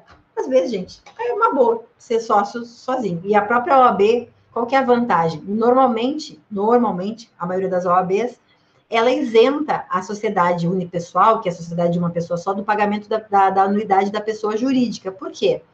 Normalmente, não são todas, eu vou falar por São Paulo, não sei como é que está no Tocantins hoje. Em São Paulo, por exemplo, eu pago a minha OAB como Letícia, a minha irmã, que é minha sócia, paga a OAB como Melissa, e nós pagamos a OAB da pessoa jurídica, que é a sociedade simples. Então, nós pagamos 3 OABs. A grande vantagem da sociedade unipessoal, que normalmente a pessoa paga o quê? Ela já paga de qualquer forma a sua OAB, que é a sua anuidade. A sociedade unipessoal não paga a OAB da pessoa jurídica. Isso é uma grande vantagem ter uma sociedade unipessoal. Essa é uma das grandes vantagens, né? Fora a parte da tributação. Bom, o que acontece? Nós, ao contrário do autônomo, da pessoa física, que tem essa tributação aqui que a gente já mencionou, nós temos, como pessoa jurídica, como uma sociedade simples ou como unipessoal, a gente tem que fazer uma opção pelo regime de tributação. O que é isso? Uma vez por ano, ou quando a gente constitui a sociedade junto da OAB, que a gente passa a ser uma pessoa jurídica, a gente é obrigado a optar por um regime de tributação, ou seja, qual é o regime tributário que o seu escritório vai pagar. Eu posso optar pelo Simples Nacional, pelo lucro presumido e pelo lucro real. De antemão, eu já digo que o lucro real, gente, eu nem vou adentrar aqui, porque normalmente ele não é utilizado nos escritórios, a não ser aqueles escritórios muito, muito grandes, que o faturamento já passou dos 78 milhões, e que tem uma despesa enorme que compense fazer débito e crédito para chegar num lucro e tributar, tá? Normalmente o lucro real é muito mais caro e demanda muito mais trabalho, inclusive do próprio contador. Então aqui, hoje a gente vai trabalhar, que é o mais normal para os advogados, trabalhar com Simples Nacional e com lucro presumido.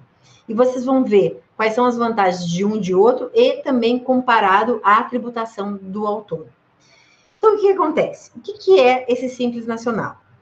O Simples Nacional, o nome fala simples, porque essa era a ideia do legislador. Ele queria que fosse realmente um regime tributário simples. E ele não é tão simples assim, tá? Mas, assim, a princípio, ele ainda é o mais simples de todos.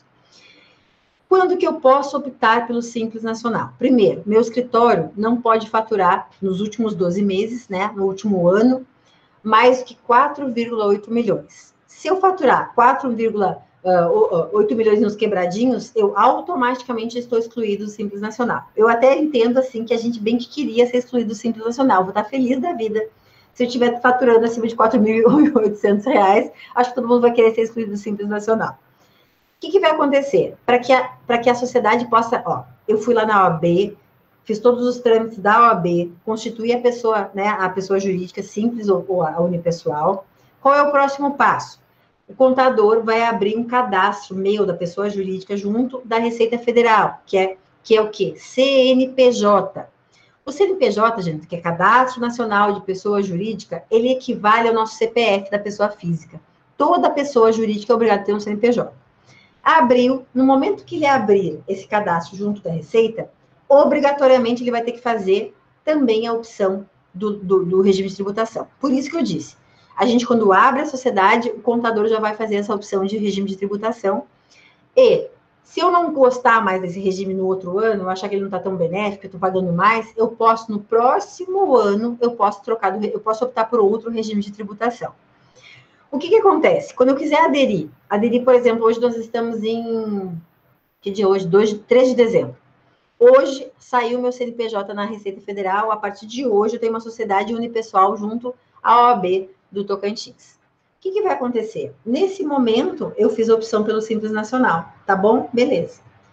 Quando virar o ano, começa de novo, porque cada exercício financeiro de janeiro a dezembro é o controle que o contador faz. O que aconteceu? Eu comecei aqui no finalzinho, certo? Cada virada de ano, automaticamente, eu posso optar de novo por esse outro regime.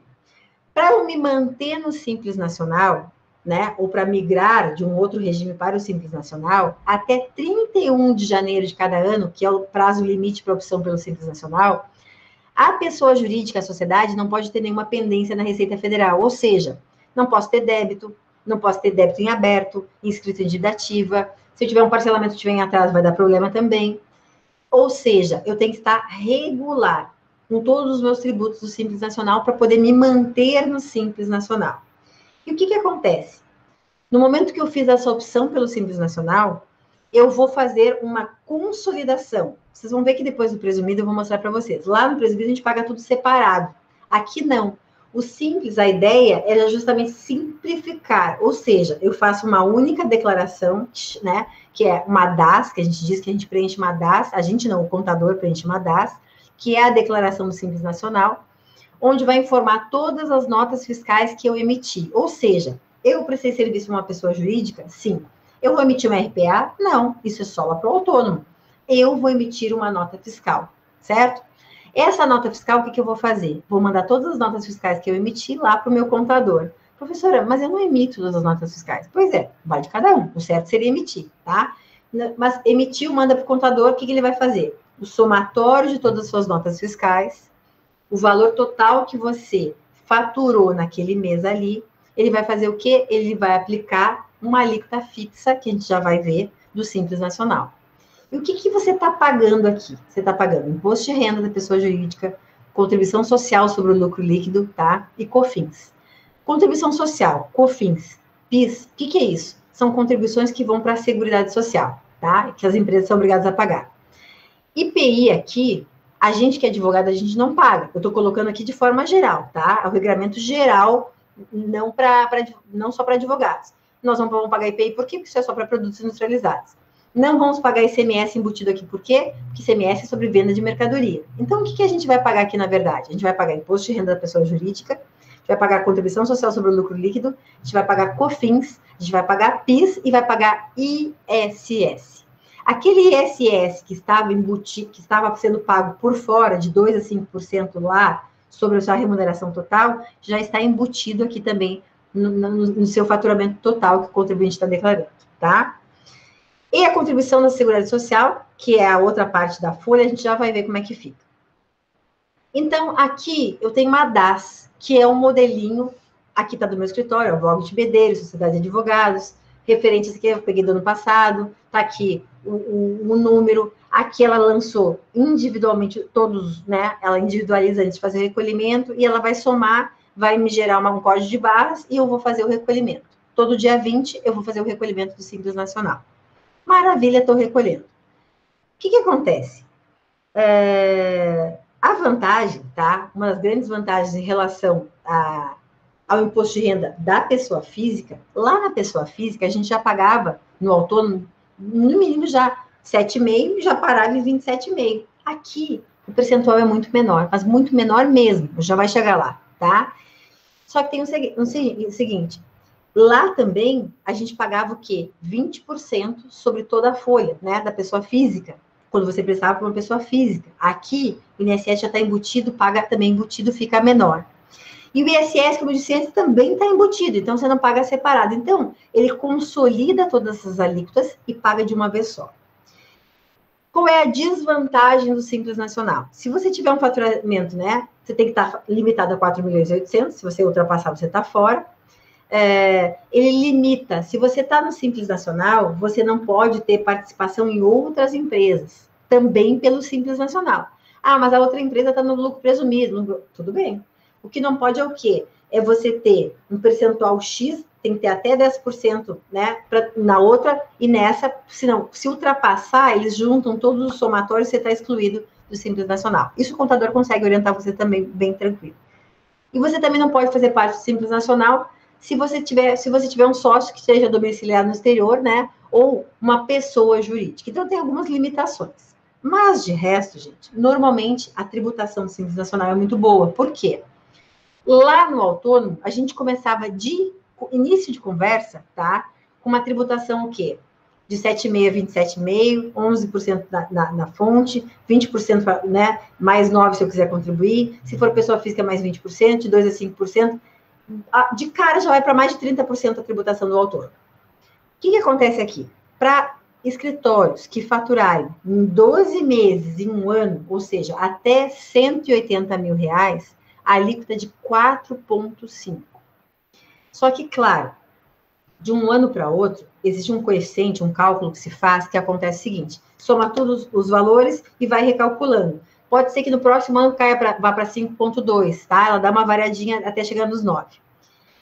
No momento que você sair da faixa de 180, chegar na faixa de 180 mil até 360 mil por ano, isso pautado nas notas fiscais que você emitiu, você vai para um percentual de 9.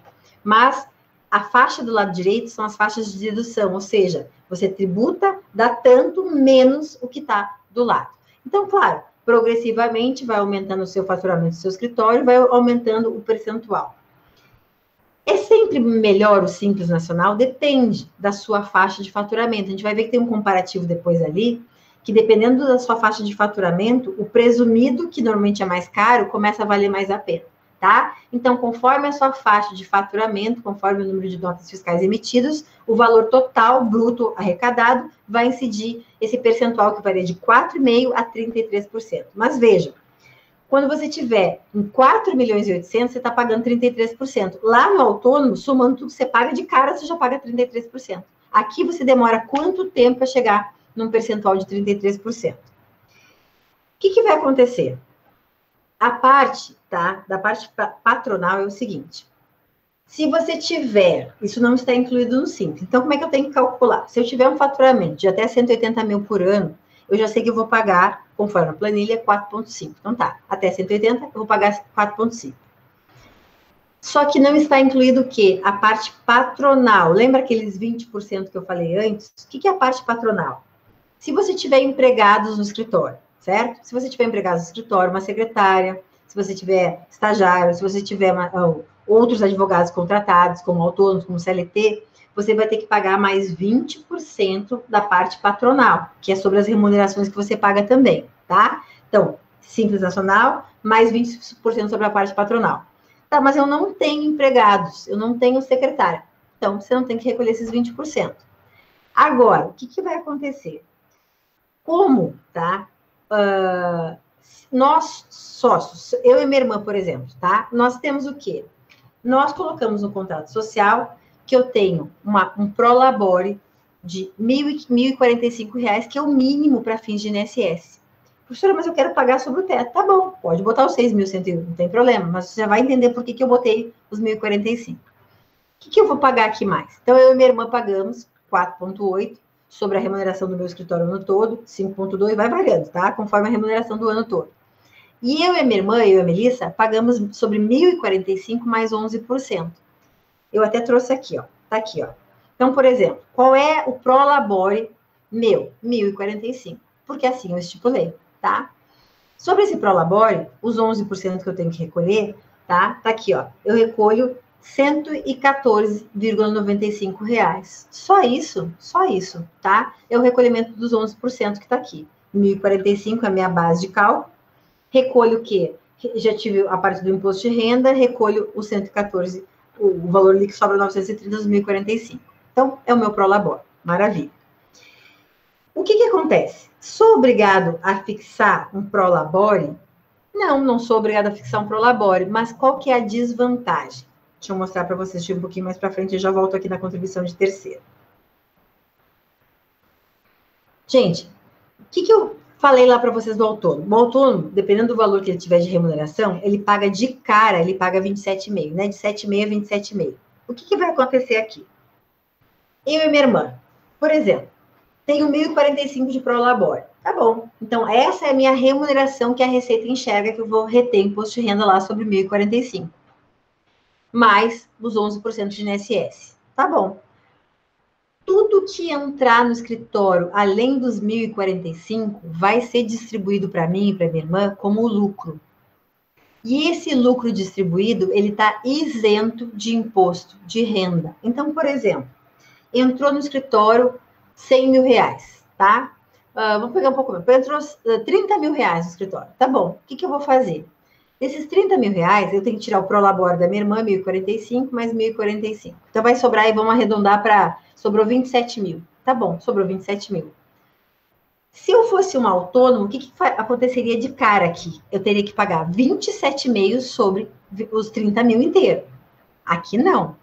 Separei 1.045 para cada uma, incidi o INSS de 11%, eu recolhi, o que exceder a 1.045 é lucro. Sobrou 27 mil, Tiro aí as despesas do escritório, paguei luz, paguei água, paguei condomínio, que tem que ter o livro caixa também aqui. Apurei que eu tenho um lucro líquido, tirando as minhas despesas, de 25 mil. O que vai acontecer? Vou dividir esses 25 mil, 12.500, 12.500, boto na minha conta 12.500, boto na conta da minha irmã 12.500, paguei imposto de renda sobre 12.500, nem um centavo. Por quê? Porque quando eu faço distribuição de lucro, eu tenho que isenção de imposto de renda para o sócio. Por isso que eu coloquei o meu prolabore de 1.045, ao invés de 6.101. Por quê? Quanto maior for o meu prolabore, claro, eu vou recolher mais INSS, vou ter uma aposentadoria melhor. Para quem está preocupado em se aposentar, vai ter que botar um prolabore maior mesmo. Agora, se a minha preocupação não é essa, o que eu vou fazer? Eu coloco um prolabore menor, recolho 11% sobre o prolabore menor, e toda a diferença que entrar, que for lucro, que entrou dentro do escritório, que eu distribuo para os sócios como lucro, ele é isento de imposto de renda. Diferente do autônomo, que nesses 12,5 já teria pago 27,5 de imposto de renda. E aqui no Simples Nacional, paguei 4,8. Na nota, quando eu emiti lá, 4,8. Paguei 11% sobre 1.045 e todo o resto, paguei mais nada. Nada. Imposto de renda, zero. Mas tem risco da autuação? Nenhuma. Por quê? A própria Lei Complementar do Simples Nacional, que é a Lei Complementar 123, tá? Do artigo 14, fala o quê? Que feita a apuração, que é o quê? Despesas, receitas, apurei o real lucro. Isso que a gente tem que estar preocupado. O advogado tem que estar preocupado com o quê? Em ter um contador que faça a apuração do que é lucro, o que é receita, o que é despesa, e apure realmente o que é lucro. Porque se a receita bater e dizer, tô achando que isso aqui não é distribuição de lucro, você tinha que ter pago o imposto de renda, o que você vai fazer? Tá aqui, ó, tudo apurado, despesa, receita, o que sobrou foi 12.500 mesmo, então você tá isento de imposto de renda, certo? Basta fazer a escrituração fiscal. Tá aqui o artigo que dá a isenção. E mais, não só o próprio artigo 4º da Lei 123 garante essa isenção, como a própria Receita Federal, nessa resolução número 140 de 2018, considera, tá, isento o imposto de renda, nesse caso, de distribuição, nos casos de optante do Simples Nacional. Então, estamos tranquilos e acobertados, sem problema nenhum em relação a isso. Isso é um grande benefício de você ter uma empresa hoje no Simples Nacional, seja a sociedade unipessoal, seja uma sociedade simples, tá? O que vai acontecer? Deixa eu só voltar. Além disso, nós temos mais uma outra retenção, que é o seguinte. Nós somos obrigados, como pessoa jurídica, como Simples Nacional, como advogados, a recolher a contribuição de terceiro. O que é contribuição de terceiro? Todas as empresas pagam. SESC, Senai, Sebrae, Sescop, Salário Educação, INCRAPEX. Depende da sua classificação, do seu código. Como é que eu descubro esse meu enquadramento? Lá na mesma IN 971 tem lá as atividades que enquadram nessa contribuição de terceiro. O que vai acontecer? Nós, advogados, tá? De acordo com a IN 971, aqui é a tabela que você vai saber quanto você vai recolher de contribuição de terceiro. É sempre essa? Sempre essa. Então, o nosso código como advogado, pelo nosso tipo de atividade, se enquadra no 515, tá? Que dá um total de 5,8. Tá aqui. Você vai pagar o quê? Gilrat, Salário Educação, INCRA, SENAC, SESC, SEBRAE, somando 5,8. Sobre o quanto? Sobre a sua folha de salários. Se você não tiver folha de salário, automaticamente você não tem que pagar os 5,8, certo? Que não tem sobre o que incidir. Ou seja, se você tiver empregado, se você tiver secretária, vai incidir também esse 5,8. Agora, por exemplo, lá na pessoa física, em vez de 5,8, quanto é que você pagava? 20% sobre a folha de salário inteira, né? A remuneração total. Então, aqui você paga 5,8. O que mais? Se você tiver empregados também, tem a parte CLT, né? Você tem que também fazer a retenção do FGTS, que é obrigatório para qualquer empresa que tiver empregado CLT também. Portanto, gente, como é que fica, então? A gente paga, conforme a faixa do Simples Nacional, vai variar de 4,8% a 33%, com as faixas de dedução. Vou pagar separadamente sobre o meu prolabore 11%, vou definir o meu prolabore para saber se é de 1.045 até 6.101. Quanto menor o meu prolabore, permite maior ainda a distribuição de lucro e sair isento de imposto de renda. e tenho a contribuição de terceiro também, certo? Agora, uma coisa que a gente tem que tomar cuidado, e eu sei que andou acontecendo aí em Palmas, eu não sei como é que resolveu, eu sei que a OAB até interviu, eu não me lembro como é que resolveu. Eu sei que o tribunal, aí, do Tocantins, estava no momento que você, advogado, começava o processo e recebia uma RPV, e eles descontavam na fonte um RPV de 27,5%, né, ou progressivamente conforme a tabela, como se você fosse uma pessoa física. E, na verdade, o que acontecia? Você não é uma pessoa física, você tem um escritório, você já vai tributar aquela remuneração que vai entrar pelo Simples Nacional. Então, o tribunal não poderia fazer a retenção desse RPV. Então, que se caso houver essa retenção do RPV na tabela progressiva como se fosse pessoa física, o que é o certo de fazer? O certo é você fazer um pedido de restituição junto da Receita Federal. Ou, tá? Eu sei que Palmas andou tendo problema aí, e a OAB andou intervindo, e eu acho que até resolveu isso. Até depois, quando a gente voltar a conversar aqui, eu quero que vocês me respondam como é que ficou. Que eu sei que a OAB estava funcionando nesse sentido para resolver, e parece que o tribunal já não ia mais fazer esse tipo de retenção. Agora, para as outras localidades que não tiveram intervenção da OAB, que tem retenção de RPV na pessoa física, tá? Não pode acontecer. Se acontecer, você tem que fazer, então, o pedido da restituição. Sempre vou ter que emitir nota fiscal no Simples Nacional? Normalmente, sim, gente. A nota fiscal é uma obrigatoriedade que vem regulamentada. Hoje as notas fiscais são eletrônicas. Eu tenho que ter um certificado digital, né? Que é onde o contador vai fazer todo o controle. Por isso que eu tenho que ter um contador. As pessoas perguntam, eu tenho que ter um contador? Tem que ter um contador. É ele que vai fazer a sua DAS, a sua declaração, ele que vai emitir a guia para pagamento, é ele que vai fazer o controle das suas notas fiscais, tá? Então, assim, é obrigado a ter o contador. Vou emitir as notas fiscais, que vai fazer, então, a apuração do meu Simples Nacional. Só para vocês terem uma ideia, se eu fosse pegar a tributação de um autônomo, o cara faturou aí 90.048, tá bom. Quanto que esse autônomo paga? 25 mil no ano. Ele pagou aqui desses 90 mil. Tá bom, 25 mil no ano, maravilha. Quanto ele teria pago se fosse no Simples Nacional? Claro que aqui eu não estou nem colocando o cálculo, gente, da retenção dos 11%, não coloquei na parte da contribuição de terceiro. Mas, assim, o bruto da parte que está incluído o que aqui? A parte de contribuição PIS, COFINS, Imposto de Renda, ISS, tá? Que lá no outro eu estou pagando tudo separado. Cai para R$ 4.052. Ou seja, a tributação de 90 mil pelo autônomo vai pagar R$ 25 mil. Na pessoa que optou pelo Simples Nacional, sendo uma sociedade unipessoal, uma sociedade simples, cai para 4.052. Portanto, nós temos uma diferença no ano de recolhimento a menor entre a pessoa jurídica e o do autônomo de 21.861. Pergunta.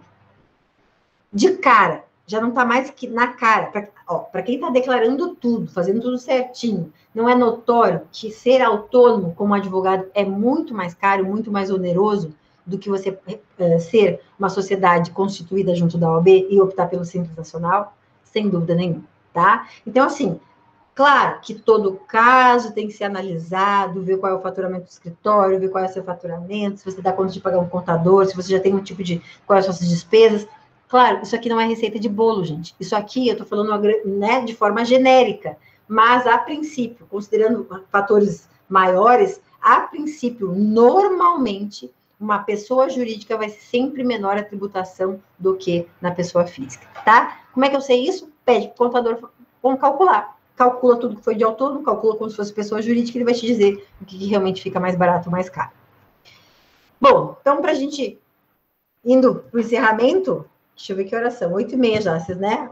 Espero que estejam aí, espero que estejam acordados. Desculpe que o tema é longo, eu tentei ser o mais breve possível, mas, assim, é um tema bem detalhado, eu não tinha como passar mais rápido que isso. Então, para a gente poder encerrar o assunto, saímos, então, opto em não ser do Simples Nacional. Ou porque já faturei acima de 4.800.000, então não posso mais optar pelo Simples Nacional, ou porque realmente, dependendo da faixa que a gente vai ver aqui, dependendo do meu nível de faturamento, o lucro presumido já está valendo mais a pena para mim. Como é que funciona isso? Quem pode estar no lucro presumido, tá? Porque, e outra coisa, por que lucro presumido? Presume-se que você teve um lucro, a gente já vai ver por isso, mesmo que você não tenha. Então, gente, o que acontece? Até 78 milhões, se o seu escritório faturar até 70, de 4 milhões e 800 até 78 milhões, você pode estar no lucro presumido. Se você ultrapassar os 78 milhões, automaticamente você tem que ir para o lucro real, certo? O que vai acontecer? Por que a gente está falando de presunção de lucro? Por que ele se chama presumido? Vocês estão vendo esse círculo? É a tal da pizza. Eu sempre uso a pizza aqui, tá?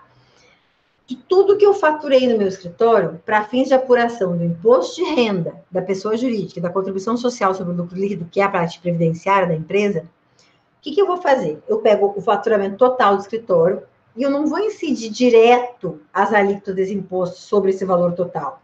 Eu vou presumir, vou tirar uma fatia disso, presumir que aquela fatia é o lucro que tem o escritório. É a presunção de lucro. Só que tem um detalhe. Conforme o tipo de atividade da empresa, essa fatia que eu vou incidir a tributação, que eu não vou incidir sobre o total, mas sobre a fatia, ela é variável.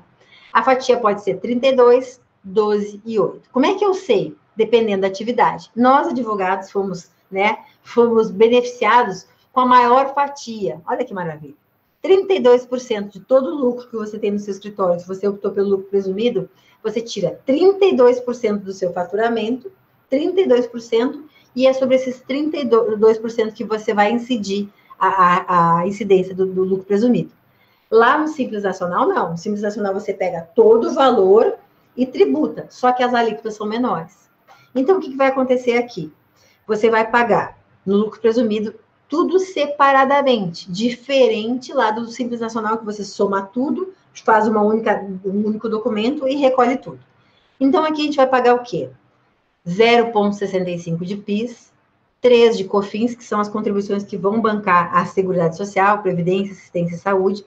Você vai pagar de 2% a 5% conforme o seu município. Você vai pagar alíquotas, né, de 15% e 9% do imposto de renda da contribuição social sobre o lucro líquido, nessa base de 32%. Como que eu faço o cálculo? Deixa eu ir para frente, depois eu já volto aqui. Como é que você vai fazer? Você tem que separar esse cálculo, tá? Para fins de recolhimento de PIS, COFINS e ISS, eu pego o valor do escritório que eu faturei naquele mês. Então, por exemplo, um escritório que fatura R$12 mil mês, como é que eu vou tributar? Vou tributar 0,65, 3. O que eu vou apurar aqui? Ele vai ter um recolhimento mensal de PIS, COFINS e ISS de 1.038. Tá bom.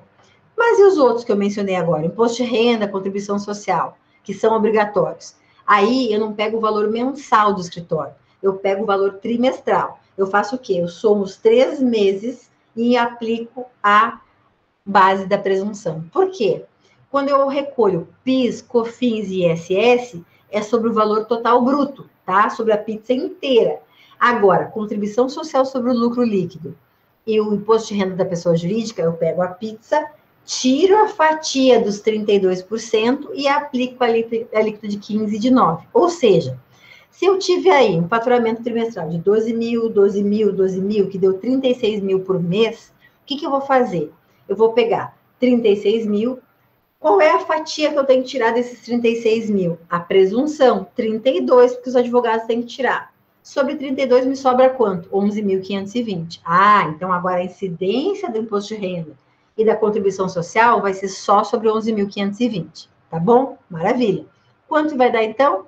1.728 de imposto de renda, mais 1.036 de contribuição social sobre o lucro líquido. Aqui, então, eu tenho o quê? Eu vou recolher 1.038 para esses tributos de cima e mais 3.802. Então, o escritório que faturou nos últimos 3 meses 36 mil, ele já sai de cara, aí somando, quase dá quanto? 3.800, quase 5 mil reais só de tributação desses últimos 3 meses, tá? Fora que se eu for, imagina, se eu for apurar aqui mês a mês, dá muito mais, 1.038, dá 3, 5, ó, aqui brincando dá uns 7 mil reais nos últimos 3 meses, tá? Que você vai pagar. Então, assim, a princípio, quando o faturamento do escritório não é muito alto, gente, dependendo do nível que você tá, normalmente o Simples Nacional, ele é mais barato pra gente. Como é que eu vou saber? Eu vou ter que mostrar para o contador qual está sendo o meu faturamento. Ele vai ter que fazer um cálculo como se fosse Simples Nacional e como se fosse presumido. E isso é matemático. Ele calcula e a gente vai saber exatamente qual é o valor melhor e qual é o valor a ser recolhido. Olha o que aconteceu comigo. Meu contador errou deixou uma pendência, e na hora que eu fui aderir ao Simples Nacional de novo, ele errou. E a prefeitura aqui me desenquadrou do Simples Nacional, porque disse que eu tinha um débito de ISS lá, que eu não tinha. Foi um erro de enquadramento. Sabe o que aconteceu comigo, gente? Eu passei 1 ano pagando pelo lucro presumido. E eu falo por mim, foi o pior ano da minha vida. Por quê? Muito do lucro que eu podia ter tido aquele ano no escritório, que ele foi pelo ralo, porque eu fiquei pagando lucro presumido, que é muito caro pra gente, é muito caro, é muito caro. Eu dei graças a Deus quando aquele ano virou e eu consegui voltar para o Simples Nacional, tudo por um erro de enquadramento, tá? Então, assim, muito cuidado quando a gente trabalha com o contador, com as obrigações, para que isso não aconteça com vocês. Bom, o que acontece? Deixa eu só voltar aqui. Ó, aqui, nessa tabela comparativa entre o Simples Nacional e o presumido, o que eu tinha dito para vocês? Dependendo do valor que está sendo faturado no escritório, vale a pena o lucro presumido ou vale o Simples Nacional. Então, só para vocês terem uma ideia. Até 180 mil, para o mesmo escritório que tiver um faturamento de 180 mil ano, se ele for recolher pelo Simples Nacional, ele paga 8.100 por ano. Se ele for recolher pelo presumido, ele paga 20.394. Olha a diferença, de 8 mil para 20 mil. E assim vai progredindo, ó. 23 mil para 40 mil. Vamos ver onde é que ele bate. Quer ver, ó? Onde é que começa a cair? Deixa eu pegar aqui mais para baixo. Calma aí que vai aumentar, ó. Ó, quando começa a chegar na casa do faturamento de 1.900.000 até 2.160.000, é que começam a se equivaler, tá? Começa, ó, no Simples Nacional recolhe 286 mil e já começa 289 mil. Quando passa para a próxima faixa, que o seu escritório vai faturar de 2 milhões a 2 milhões, cadê aqui? A 2 milhões, deixa eu ver aqui. Ó, de 2.340 a 2.520, você já cai numa faixa que o Simples Nacional recolhe 356 mil e o presumido 342. Daí inverte. Chega num nível X de faturamento que começa a ficar mais barato o presumido. Isso é cálculo matemático. Por isso que eu estou dizendo. Imaginem, já tem que estar nessa faixa lá de quase 2.700.000 para poder valer a pena o presumido. Outra coisa, aqui para o presumido, gente, vale a mesma, tá? A mesma, além dessa arrecadação do PIS, COFINS, ISS, Imposto de Renda, aqui também vale a parte da isenção do Imposto de Renda.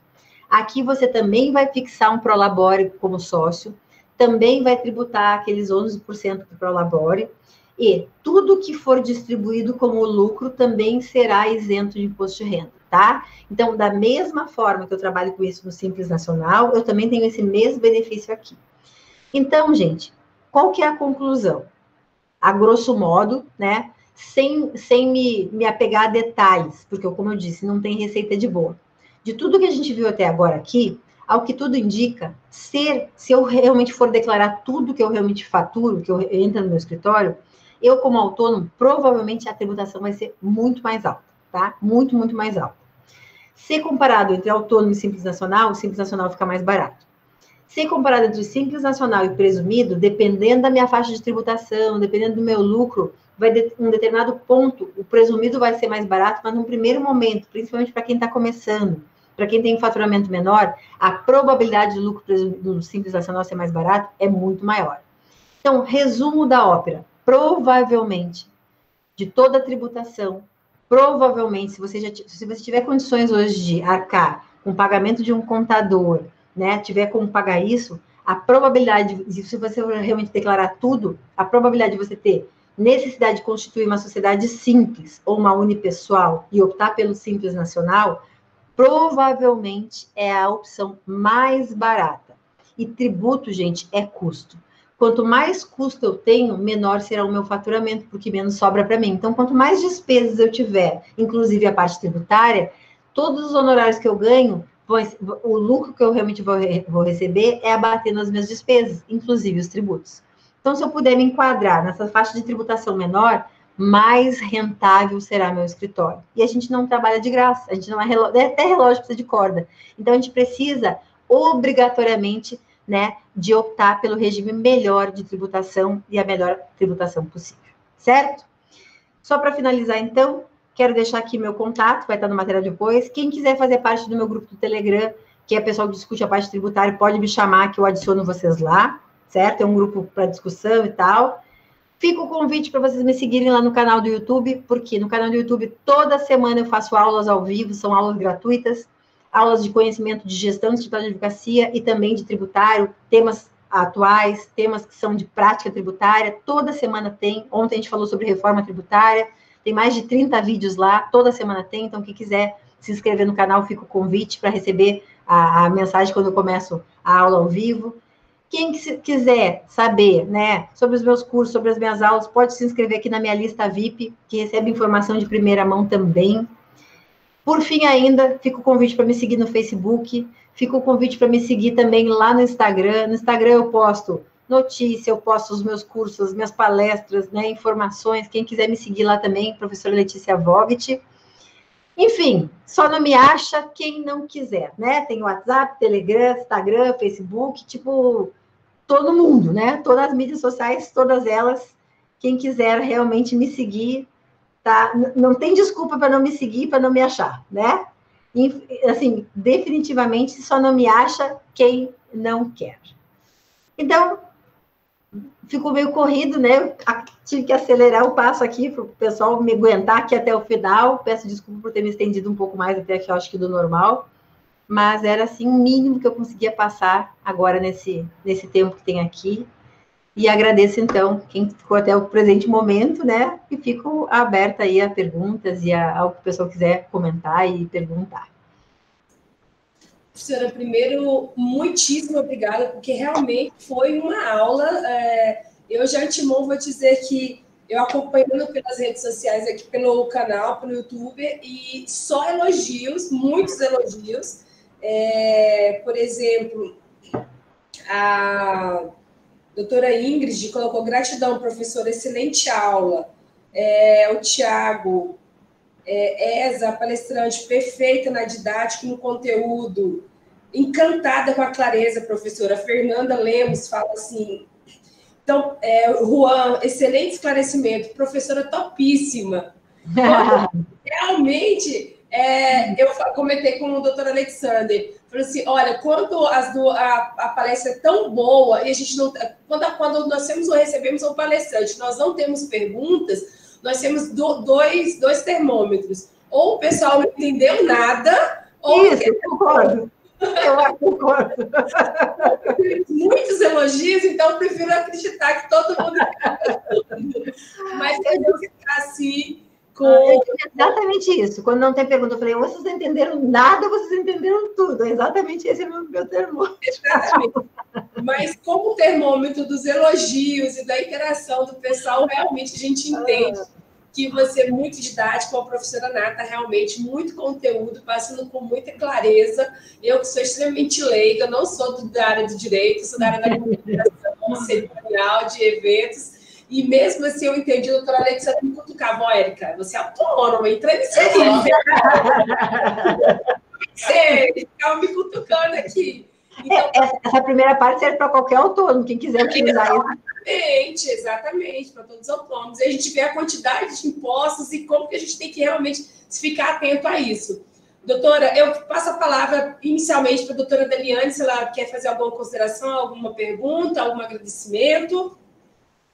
Eu estou encantada com essa aula, maravilhosa. Meu Deus do céu, eu fiquei tentando aqui associar a minha vida profissional, o escritório, a nossa tributação e já linkando algumas coisas. E com certeza, nossa, eu vou tirar um proveito muito grande dessa aula. Maravilhosa, professora. Parabéns e muito obrigada mais uma vez por contribuir conosco, viu?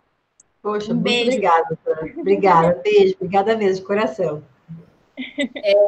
Passa a palavra ao nosso presidente também da comissão. Professor, venho agradecer pela espetacular aula que explicou para nós os regimes tributários, que você me ajudou também, porque vai ter essas apostilas. Agora, quando o pessoal me ligar, falar, nós temos uma apostila lá para... Eu consigo trabalhar também, né? Que muita gente perguntando e por causa do cargo. E eu até estava conversando com a colega, eu falei assim, as nossas palestras pela comissão tributária não vai ser uma palestra direcionada, mas vai ser uma palestra para toda a advocacia, da jovem advocacia até o ancião, que foi o caso dessa palestra. Serviu tanto para mim, que eu já tenho um pouco de bagagem, não tanto quanto a doutora, e como os jovens advogados, conseguiu adequar. É esse espírito que a comissão tributária, né, nós temos o intuito de fazer e passar para os nossos acadêmicos, para os nossos advogados e tudo mais. E quanto à questão do tribunal, doutora, não foi resolvido. Tá? Não foi resolvido. Não foi resolvido. Não foi. E é difícil a conversa lá, porque toda vez que nossa comissão entra, não tem conversa. Porque nós somos muito técnicos legalistas, sempre batendo nessa tese da colega, e vai ser até bom, eu vou pegar esse material e vou passar para o magistrado, para eles começarem a ter uma noção. Por causa que, infelizmente, eles não têm a noção. Porque simplesmente foi aquele problema do Paraná, que eles fizeram um parecer maravilhoso à Receita Federal, muito bem feito. Se você não tiver uma qualidade técnica tributária, você cai no encanto. Né, doutor? Você cai no encanto de retenção de 27%. Né, que eles fizeram os auditores nossos auditores são muito intelectuais, são muito fortes, então nós temos que saber pontuar a cada ponto. Então, quando eu fiz o meu presidente passou para mim, eu analisei o tema e falei assim, olha, isso daqui nós vamos ter que sentar e conversar. Porque para a Receita é interessante. Vamos pegar o ponto da Receita. Ela joga 7,5%, eu não quero nem saber. Agora, para nós é ruim, porque quando você é pessoa jurídica, dá esse problema. Porque, na regra geral, eles estão achando que advogado é só pessoa física. Isso, exato. Até uma coisa que eu não mencionei, até fica como outra dica, tem tribunais que não aceitam isso, tá? Mas em algumas situações, por exemplo, supondo que o doutor Alexander começou com um processo, ele era pessoa física. Então, claro, no primeiro momento, né, se sabe que no futuro o RPV sairia realmente na pessoa física como autônomo. No decorrer desse tempo, o processo demorou 10 anos, no decorrer desse tempo, o doutor Alexander constituiu a sociedade unipessoal e hoje, então, tributa pelo Simples Nacional. O que a gente pode fazer? Não é todo lugar que aceita, mas é uma tentativa, para evitar a retenção da RPV. A gente subestabelece, e o doutor Alexander, pessoa física como advogado, subestabelece para a sua pessoa jurídica, dentro dos autos do processo. Só que isso tem que acontecer antes da emissão do RPV, porque senão o RPV já vai ter sido emitido no nome da pessoa física do doutor Alexander. Então, o que acontece? No momento que eu subestabelecer para a pessoa jurídica, eu peço o quê? Que a emissão do RPV seja feita em nome da pessoa jurídica, porque daí, na hora de fazer a retenção, eles não vão poder reter os 27,5%. Por quê? Porque não está em nome de pessoa física, mas de pessoa jurídica.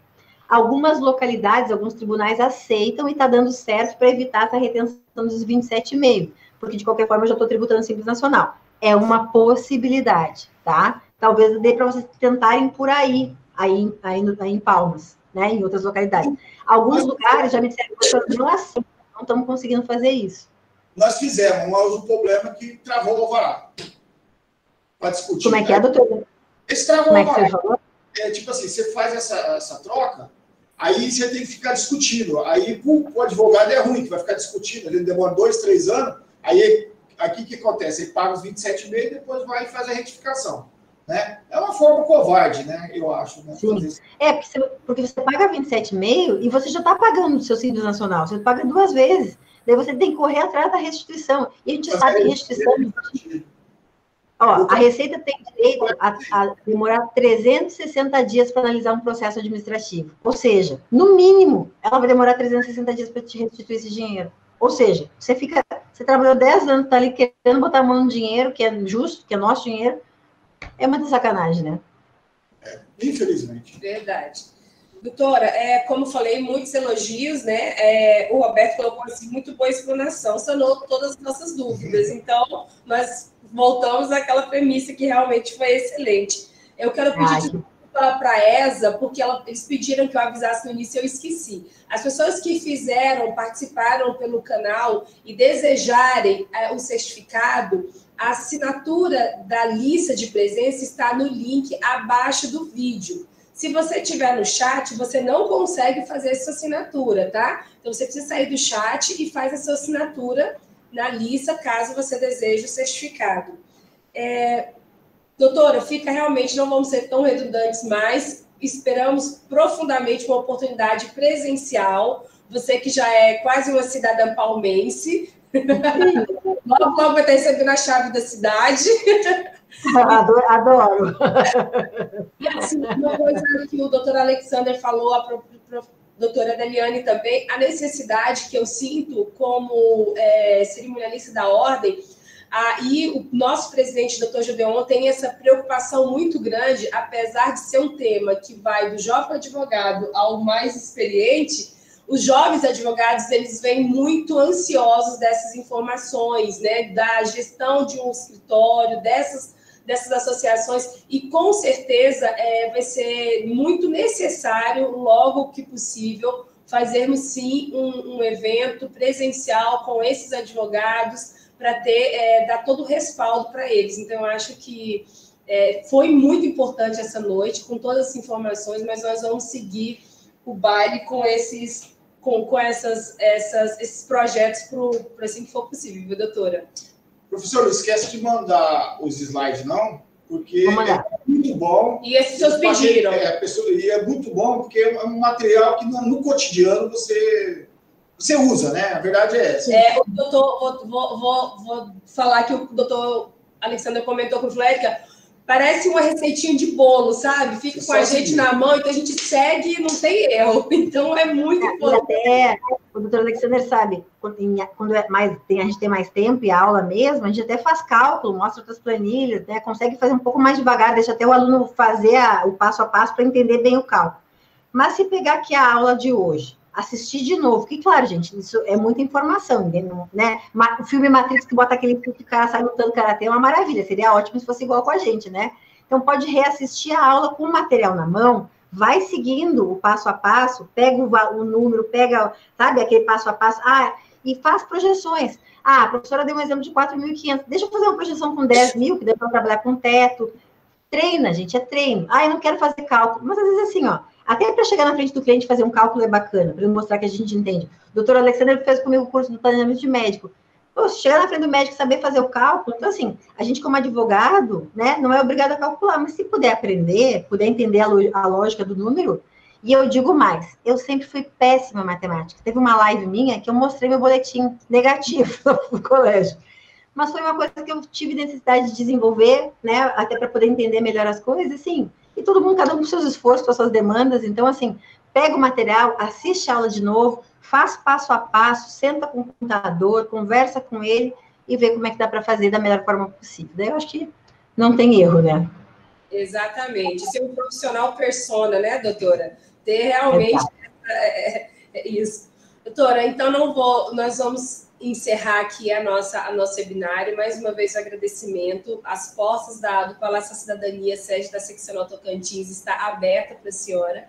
Mais uma vez, muitíssimo obrigado. Em nome da Ordem dos Advogados do Brasil, seccional Tocantins, agradeço a presença da excelentíssima professora, os demais, presidente, doutora Deliane, ESA, e as pessoas que nos acompanharam pelo YouTube, nossos advogados que militam nessa casa, os bacharéis, os colegas conselheiros, presidentes de comissões que nos acompanharam. Muitíssimo obrigada, fique com Deus e até a próxima. Obrigada.